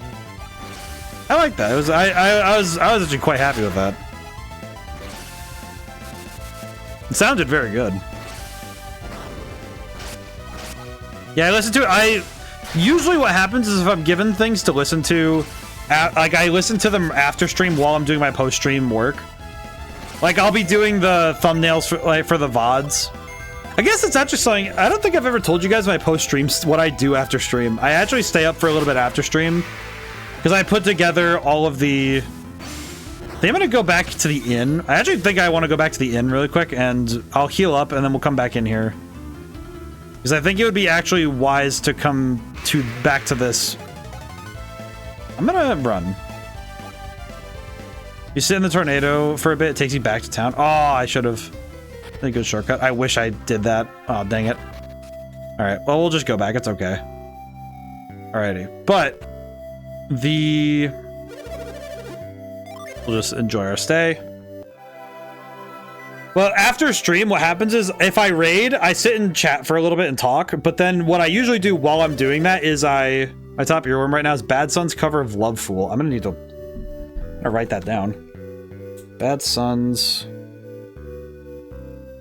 Love Fool. I'm gonna need to look into that. That sounds really cool. But I actually do end up like I actually publish the VOD and do all that, like make the thumbnail for it and get everything set up for the YouTube VOD to go up right after stream. I do that like immediately after stream is done because I don't want to forget to do it, and doing it during the day is kind of like it's in the way, so I do it right after stream. As you're taking off, I need to go. Buenos noches, good luck. Well, thank you, Acho. I am going to end stream for right now because I am a bit eepy, and also I think it'd be wise. This is a good place to leave off for next time. Raid request. Where are we going? We shall go there. Seleniel. Okay. We shall go there. We haven't used the raid requests in a while. Oh boy. Move the thing. We will go there then. Do-do-do. But yeah, it's like, and then so I can merge my tabs. That's fair. That's reasonable. That is fair and reasonable.